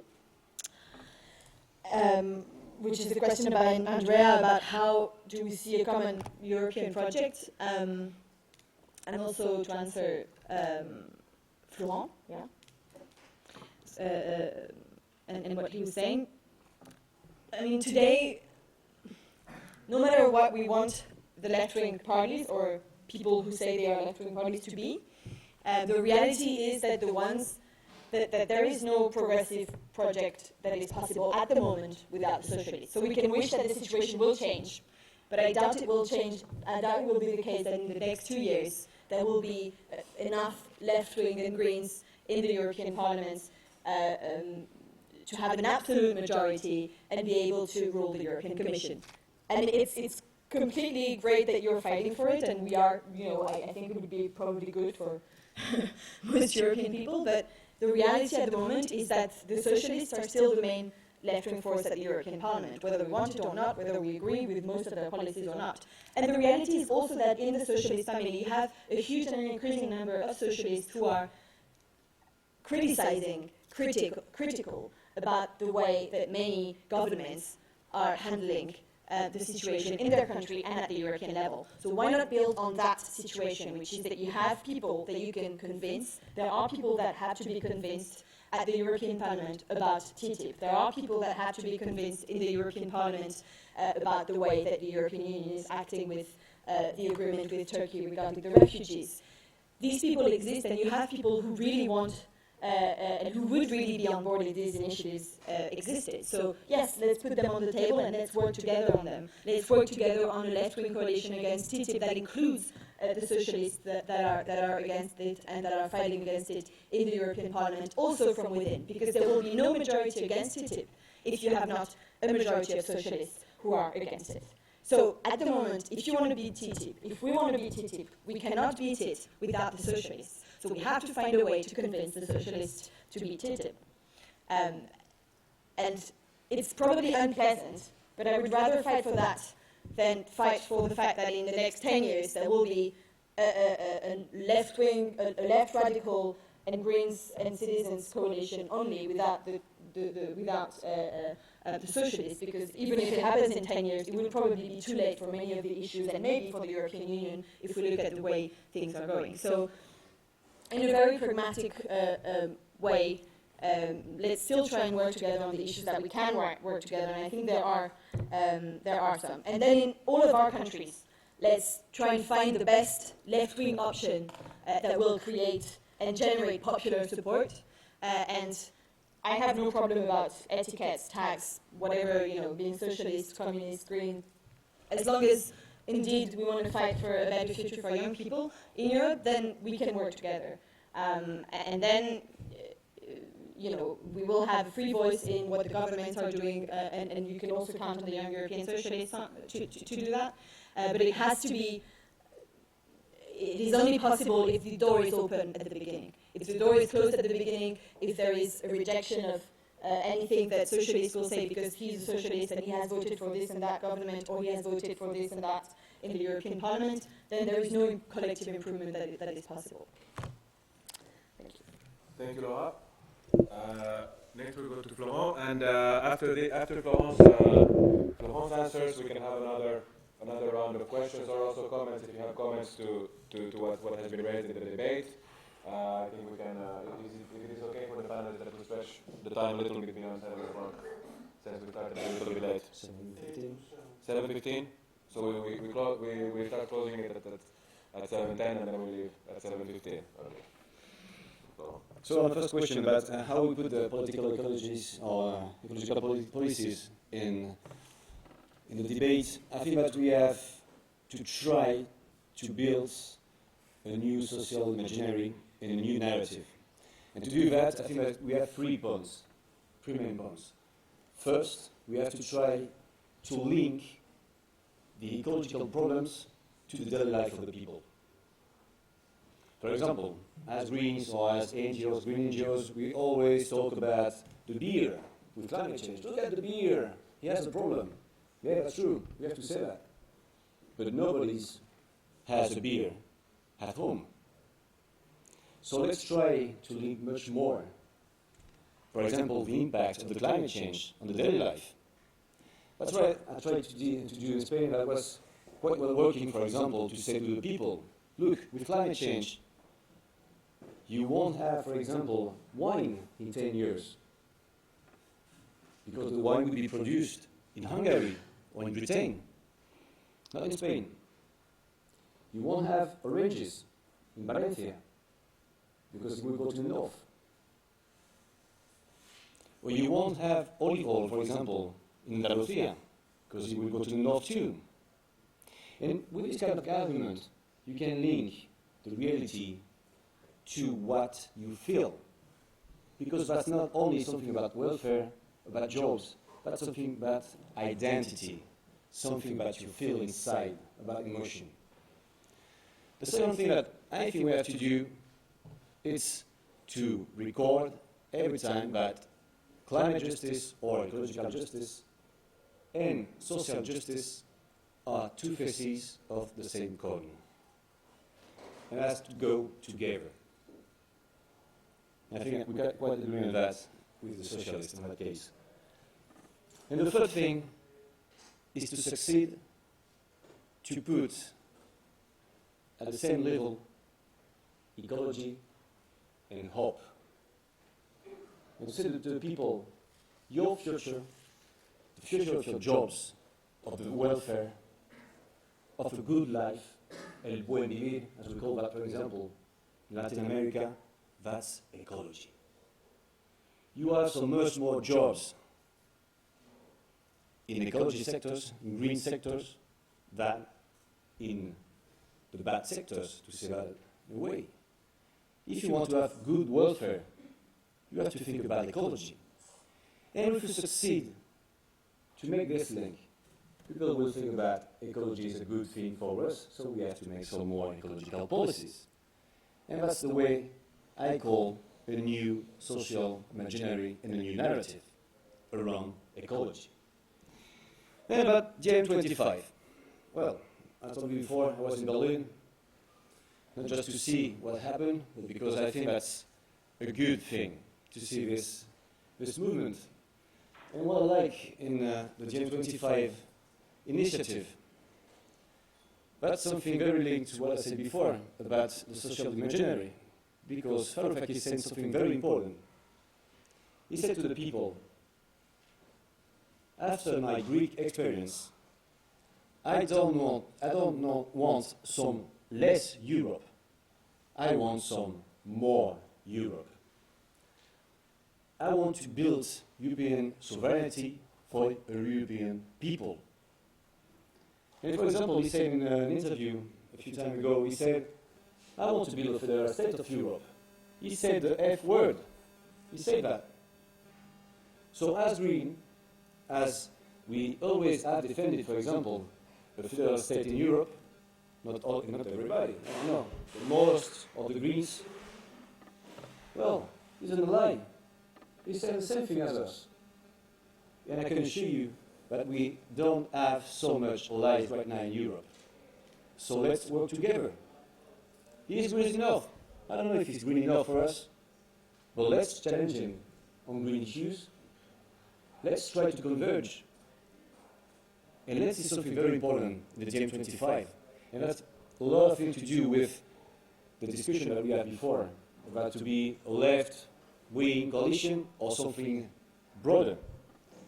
What did Varoufakis say on the GM25 manifesto? He said the following. Varoufakis said the following. I come from the left, we all know that. But at the same time, what I want is to build a broad coalition with all the democratic people that want a European sovereignty. And he called the left, the Greens, the Socialists, the Liberals, and including progressive conservatives. So it's quite interesting, because we try to broaden our mind. And that's what I like, because I think we have to speak about where we want to go and not about our identity. So, we have to be federalist. Yes, I'm sure of that.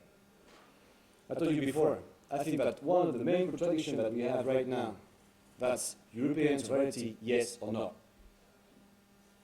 And that's not a left-right debate, once more. Because you can see on the left, for example, people saying that, a lot of people saying, right now, we want to go back to national sovereignty. And I think that's the main error, the main mistake that we have right now in the left-wing parties, to go back to the national state. On the contrary, we have to say, if we want democracy, if we want to avoid conflicts, wars, if we want ecology, and to face all these climate issues that are transnational, we need European sovereignty. We need some more European Parliament. We need some more European, we need a European Constitution. That's the point that we have to defend. So yes, we are federalists. And we have to say, and to look the people in the eyes, I know that's complicated because when you go back to your countries, and other people say, that's the fault, that's the responsibility of the European Union. That's complicated to say that. But that's the moment to say to the people, I'm proud to be European. We are proud to be European. Let's say that. And I can assure you, if you say that with a smile and really convinced about that, we can change the things and build a real democratic solidarity and ecological European Union. Thank you, Florent. Okay, we need to start wrapping up in about 5 minutes, so let's have a couple of very short questions and then very short answers from the panelists. And I saw here there was Luis had a question a long time ago already. So I'll be a bit more complex. I'm coming from Albania, and I will be geographic position of the European Union. But it's like that. In Albania, our last people's protest was when the government took a decision to import nuclear weapons from Syria. And this was something that really impacted people, because people were feeling freedom, even though the process was going to be structured and monitored by the Americans and everything was going to be like safe, but people were unsafe and freedom because the information was missing. And it was the first time since 1990, this national communism, that people were together. People were together without a leader, without a party leading them. The first time ever since after communism. But the theory now, and what I'm going to ask you is that you can't have this every day. In Albania, there is a project for the gas coming from Azerbaijan and Greece and Albania and Italy.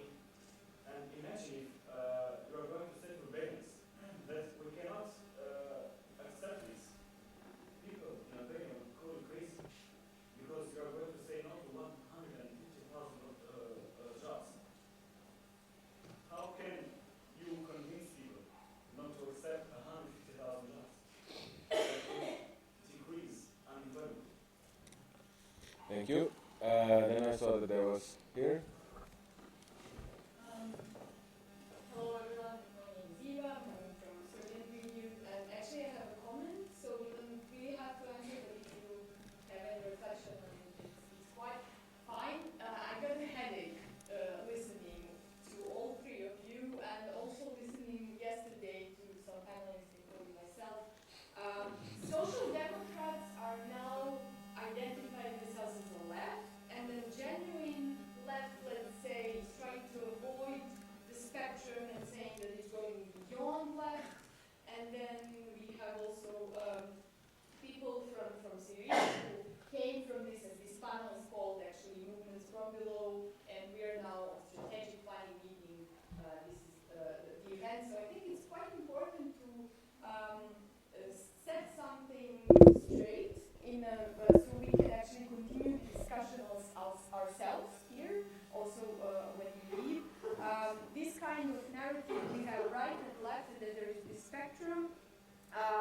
This is really simple to get these labels, and then who's left, who's right, who's in the middle, etc. But there are words who actually mean something, and that's if we are anti-capitalist, if we are anti-austerity, if we are for eco-socialism. So political science is there for a reason, and then I think we should use more of these specific words, since we are here in the audience with people who are already dealing with politics. We are not just regular political public, or just we are a bit more aware of the theory behind this left or right or whatever. So I would really encourage people to just try to avoid who's more left, who's in the middle, and who's green, and try to use the language that's actually more specific and more correct. What's our political position? And in this sense, I find the DM25 really interesting, and I actually wanted to ask you a question, two of you especially, coming from this being involved in the movements from below, building a hegemony. That's what Greens, I think, are lacking. And today, a lovely MEP from England and Wales said it as well. we are doing, we are actually trying to make this path towards the transition, and we are nerdy, and we are studying a lot, and we are making analysis and proposals on alternative policies, but our narrative, our appearance, and hegemony, we are missing it. We are missing all of these steps that, in example, SYRIZA had this huge hegemony, Podemos, etc. So this is really interesting because there is this hegemony now going on, and it's actually building itself from smaller movements and also from just the dissatisfaction of people being in this crazy situation of unemployment, poverty, austerity, and all of this. And then when this is building itself, let me use a bad language, I'm really sorry, but who's going to profit on this? Who is going to commodify what's there for this huge movement? It's springing all across Europe. It's also outside of EU, as Louis said. It's really not. You cannot miss it. It's unavoidable to have some sort of political impact. And then, if we're as the Greens, how do we? I would really like to think this through, also through the strategic planning process. How do we address this in a way? Are we going to just stick to the green side, or are we going to somehow try to get closer and identify ourselves with this kind of broad movement? Sorry for taking more. Thank you.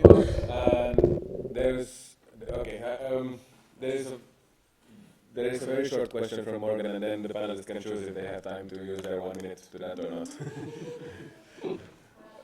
And it is a very short question. Yes. I just wanted to know, given the context that we see from the political reality, what role do you see as for youth politics to play in this, especially if you see that many anti-authoritarian kind of new political parties are emerging, and we are intrinsically establishment as a youth? Thank you. Okay. So to the watchers on YouTube, there was a question from Luis about how to refuse 150,000 jobs in Albania. There was a long comment from Eva about political language and hegemony, which I'm not going to repeat. And there is a question from Morgan about what is the role of youth politics in all this. And they said that if you can keep it in 1 minute, it would be really great. So that's. Yes. Okay. Two. Okay. Should I start or? Yes. I don't know. Happy to do. I mean, I haven't had. So your questions were really challenging, and I have only 2 minutes to answer, and I have no time to reflect on them. So sorry if it's the point.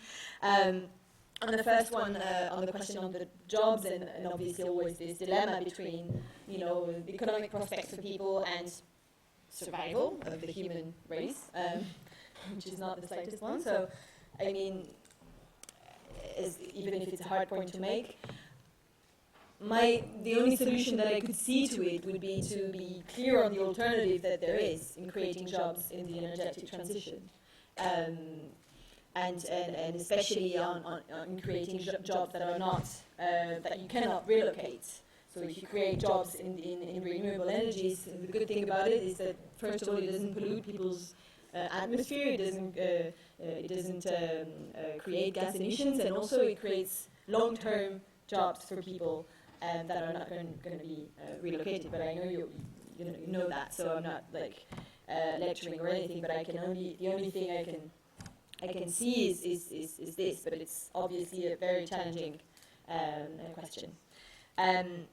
On the second question, that was not less challenging. I'm not sure I have much of an answer, and you didn't really ask for one. But the only thing I can say is it's always very easy, especially when you're in these kind of panels, to fall into the more left wing. But also, I don't want here to use the terms that we all use together, and we know that I'm an eco-socialist, yes. I'm anti-austerity, but I'm not sure this is making the discussion go forward either. I think what we have to discuss is how do we do it? It's not what do we want to do. I think we're all quite clear on what we want to do here. I'm not saying but even if you read any papers of the Party of European Socialists, okay, sometimes you will have differences of appreciation, but you will agree with most of it. Most of it, you know, like not everything, but it's something you can deal with. But the problem is what people do. So where we have to work is how do we make people do the things that we want them to do, or how do we work together on practical level. So this is why I think it's more interesting to think about having a common campaign on TTIP, or having a common initiative on the refugees, having a common initiative on the youth. And great if it's with the DEM 25. I mean, yeah, I think it's great. I just think it's one more movement, and I don't see much at the moment very concrete. And the feedback that I had from some socialist comrades who were there was also that, okay, it was nice and it was great, like it is always when you hear Varoufakis speaking, but I'm just waiting and seeing if something is coming out of it. But whatever is created and reaches out to people will be fine for me, because it's so needed that I have no, I don't really care like whether it's more or less left. I mean, yeah, you see what I mean. But I mean, when you were talking about the hegemony that is being built by smaller movements at the moment, it is true in some parts of Europe, but in some other parts of Europe, it's really the opposite that's happening. And we cannot forget here that in some countries in Europe, the majority of young people are voting for the far right. And if you look at what's going on in Hungary, I mean, in Hungary, most of the young people are voting for Jobbik. They're not even voting for Orban. They're voting for Jobbik, which is the neo-Nazi party. So, this is also happening, and we cannot just not see it. We have to see the good that's happening in some countries, but also the bad that's happening in countries, because ultimately, one person, one vote, and one country, one vote in the European Council. So this is something we cannot disregard. And the last thing about youth parties being seen as establishment, or us being seen as establishment, this is one of our main challenge, and I think that the European level is rightly suffering from being pictured as bureaucratic, and it's the same for European youth movements as it is for all European movements, because most of it is, or part of it is true. So we have to find a way to be probably a bit more concrete, and I think that one of the challenges we have is how can we build campaigns together all over Europe. I mean, we all gather in meetings, we have great discussions, we have great papers, and then I don't know if there is a real big campaign at the European level that has ever been on national papers. And most of the ones that have been successful have been citizens' movements against ACTA, for instance. I think TTIP is probably one of the opportunities we have in front of us, and we cannot miss it, also on the ground level, also reaching out to NGOs, also reaching out to people in the mainstream media, because this is something that can also go beyond the traditional left-wing spectrum if we play it well. So, yeah, I think we have challenges ahead, but I mean, it's also like, let's take a topic, let's look at what are the main points that can appeal to young people, and let's put it in the streets, in front of high schools, in front of universities, knocking on doors. Let's go also out there and talk to young people and show them that we're for real. Thank you. And next. Concerning the question of the Albanian neighbor, about how to convince people on the necessity of green jobs instead of non-sustainable investment jobs and precarious investment jobs. I totally agree with what has been said, and I believe that this contribution of the Greens, this whole concept of green jobs, is very valuable to the construction of this counter-hegemonic identity and project we want to build in Europe. Green jobs cannot be moved away, and I have to elaborate on this thought, to combine it with our discussion, our debate now in Greece. Together with this universal healthcare coverage that we voted 2 days ago, it was a whole set of other measures and legal legislative initiatives of other ministries. One of it focuses on what we call the third sector of the economy that we wish to build in Greece, the social economy. It is the best and the most contemporary way to escape from this dilemma between state and private. Social economy, the rebirth of cooperative economy, and I have to tell you that it's one of the major projects and concerns for our government. Because it's not enough to say that this model of organization of the labor force and production and consumption has failed. As we have already been discussing about, you need to elaborate a new model of organization. Take some examples of the past that might be interesting, not copy, and then elaborate on new things. Because we have more technology than in the past, we have more global interaction. And about the youth, I started from the students and the youth movement in '98, and at some point I was also a member of the European Network of Democratic Young Left, ENDIL, which is now in a long-term hypnosis. At the same time, we are trying to build a youth network within the party of the European Left, and it was an independent project. But apart from that, let's agree on something. There's no European identity at the moment. We need to find ways to construct it.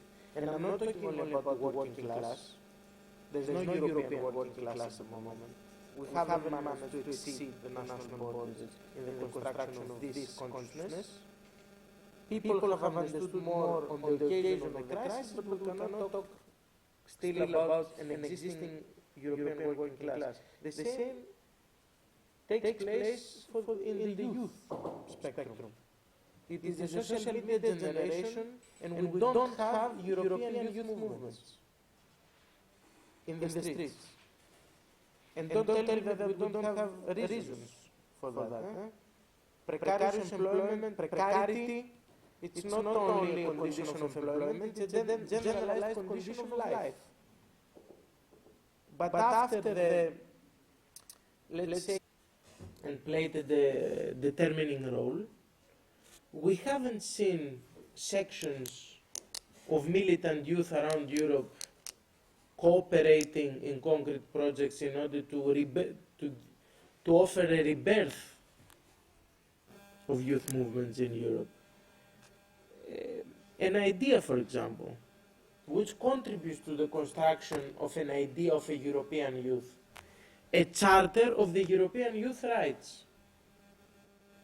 Our youth organization has been trying to do it in a national level, the charter of the rights of the youth, which includes not only the major contradiction, labor issues, salary issues, etc., but all the spectrum of personal and social rights.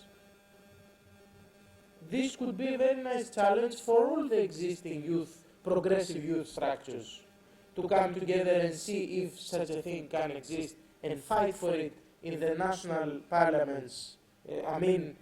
Putting questions in the national institutions, but also in the European scale, in the Commission and the European Parliament. Just an idea.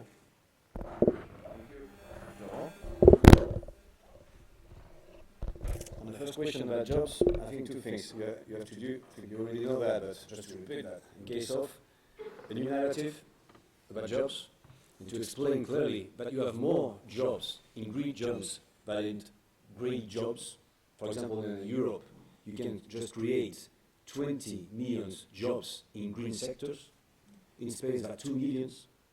So you can imagine that. So the thing that you could do, for example, in Albania, would be to calculate this and to use it as a communicative way of reaching people, to say it once again and again and again to people.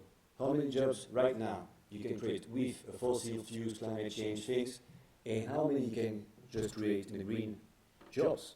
And you have to know that you have much less jobs in sectors very intensive in capital, in carbon emissions, or in fossil fuels than in green jobs that are less intensive in that and more intensive in people. That's all. If you don't want to use fossil fuels, you have to use people. So you have some more jobs. That's so easy like that. All right? So that's a new narrative. And on the practical way of point of view, you have to work with the trade unions. Work with them. That's not easy at all. But they reach the people you want to convince. I work with them in Spain. I can tell you that we have many issues that's very complicated. In coal, for example, we have this issue in Poland, in Germany, in Spain. But you have to try to reach them. You have to try to do that. But first, to reach them, you need this new narrative and you need some things concrete to tell them. And then on what you said, well, I think I agree on what you said, because I said before, I don't want to speak about identity. If we're all left, more Greece, I don't care about that. I come from the degrowth movement, the transition time movements, local currencies, global garden, and what we do in this kind of movements is don't speak about the identity of the people.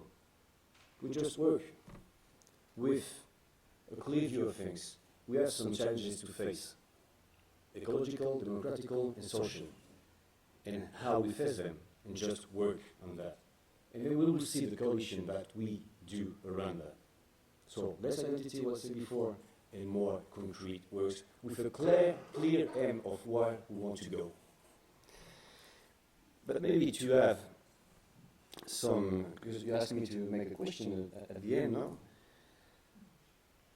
And as you're speaking about green hegemony, I think that's something that we lost as Greens.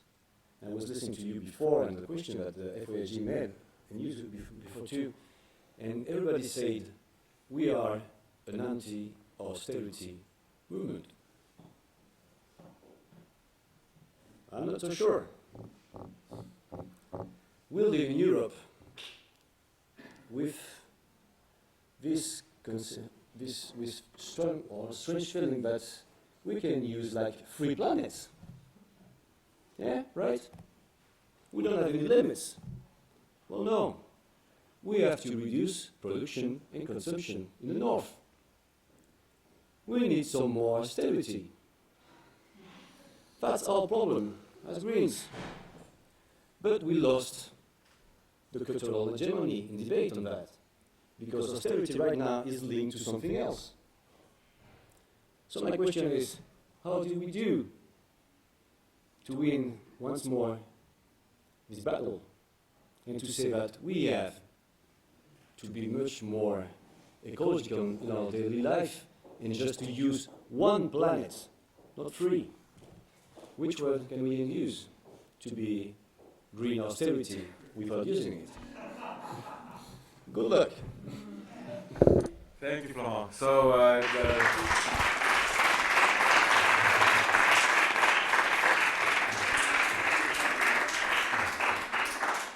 that was indeed Florent's question. The panelists have been asked to finish with a question to the audience here and the audience on Twitter, and then you can reflect on those questions and answer them on Twitter with the hashtag Green Strategy, and we'll see what comes up from that. And I'll let Laura and Yiannis also pose their questions before I have some closing remarks. So my question is very simple. What campaign should we launch together to reach out to young people in Europe and invite them to join our movement for a different Europe? Good luck with that too. Since we are addressing, at least in majority, from what I understood from Twitter and also from the composition of the audience, by young people, young activists, I would elaborate on the last point, having to do with the question about how to build a youth movement and active youth politics. I would ask those who are not here with us physically to elaborate on the idea of a charter of the European youth. What would be the priorities, the topics that should be on the top of the list for creating a European youth movement? Thank you. Okay, so it seems to me from this discussion we have had tonight that there is a sense of urgency related to concrete issues. There has been several times mentioned our ecological urgency and the limits of the planet, the urgency with the refugees drowning in the Mediterranean, the urgency with the TTIP negotiations, the urgency with protecting social rights and the commons, and so on. And it seems that there's a necessity to build a counter-project or counter-projects. And I hope that tonight we have managed to take a step forward into understanding what that could look like and how we could reach it. I would like to thank all of you who participated, and in particular the panelists, Florent, and in particular the two panelists who came here expressly to Brussels for this discussion with us. So Laura, who came from EQUO in France, and Yiannis, who came from Athens, to engage in this conversation with us. So thank you, everyone, and have a nice evening.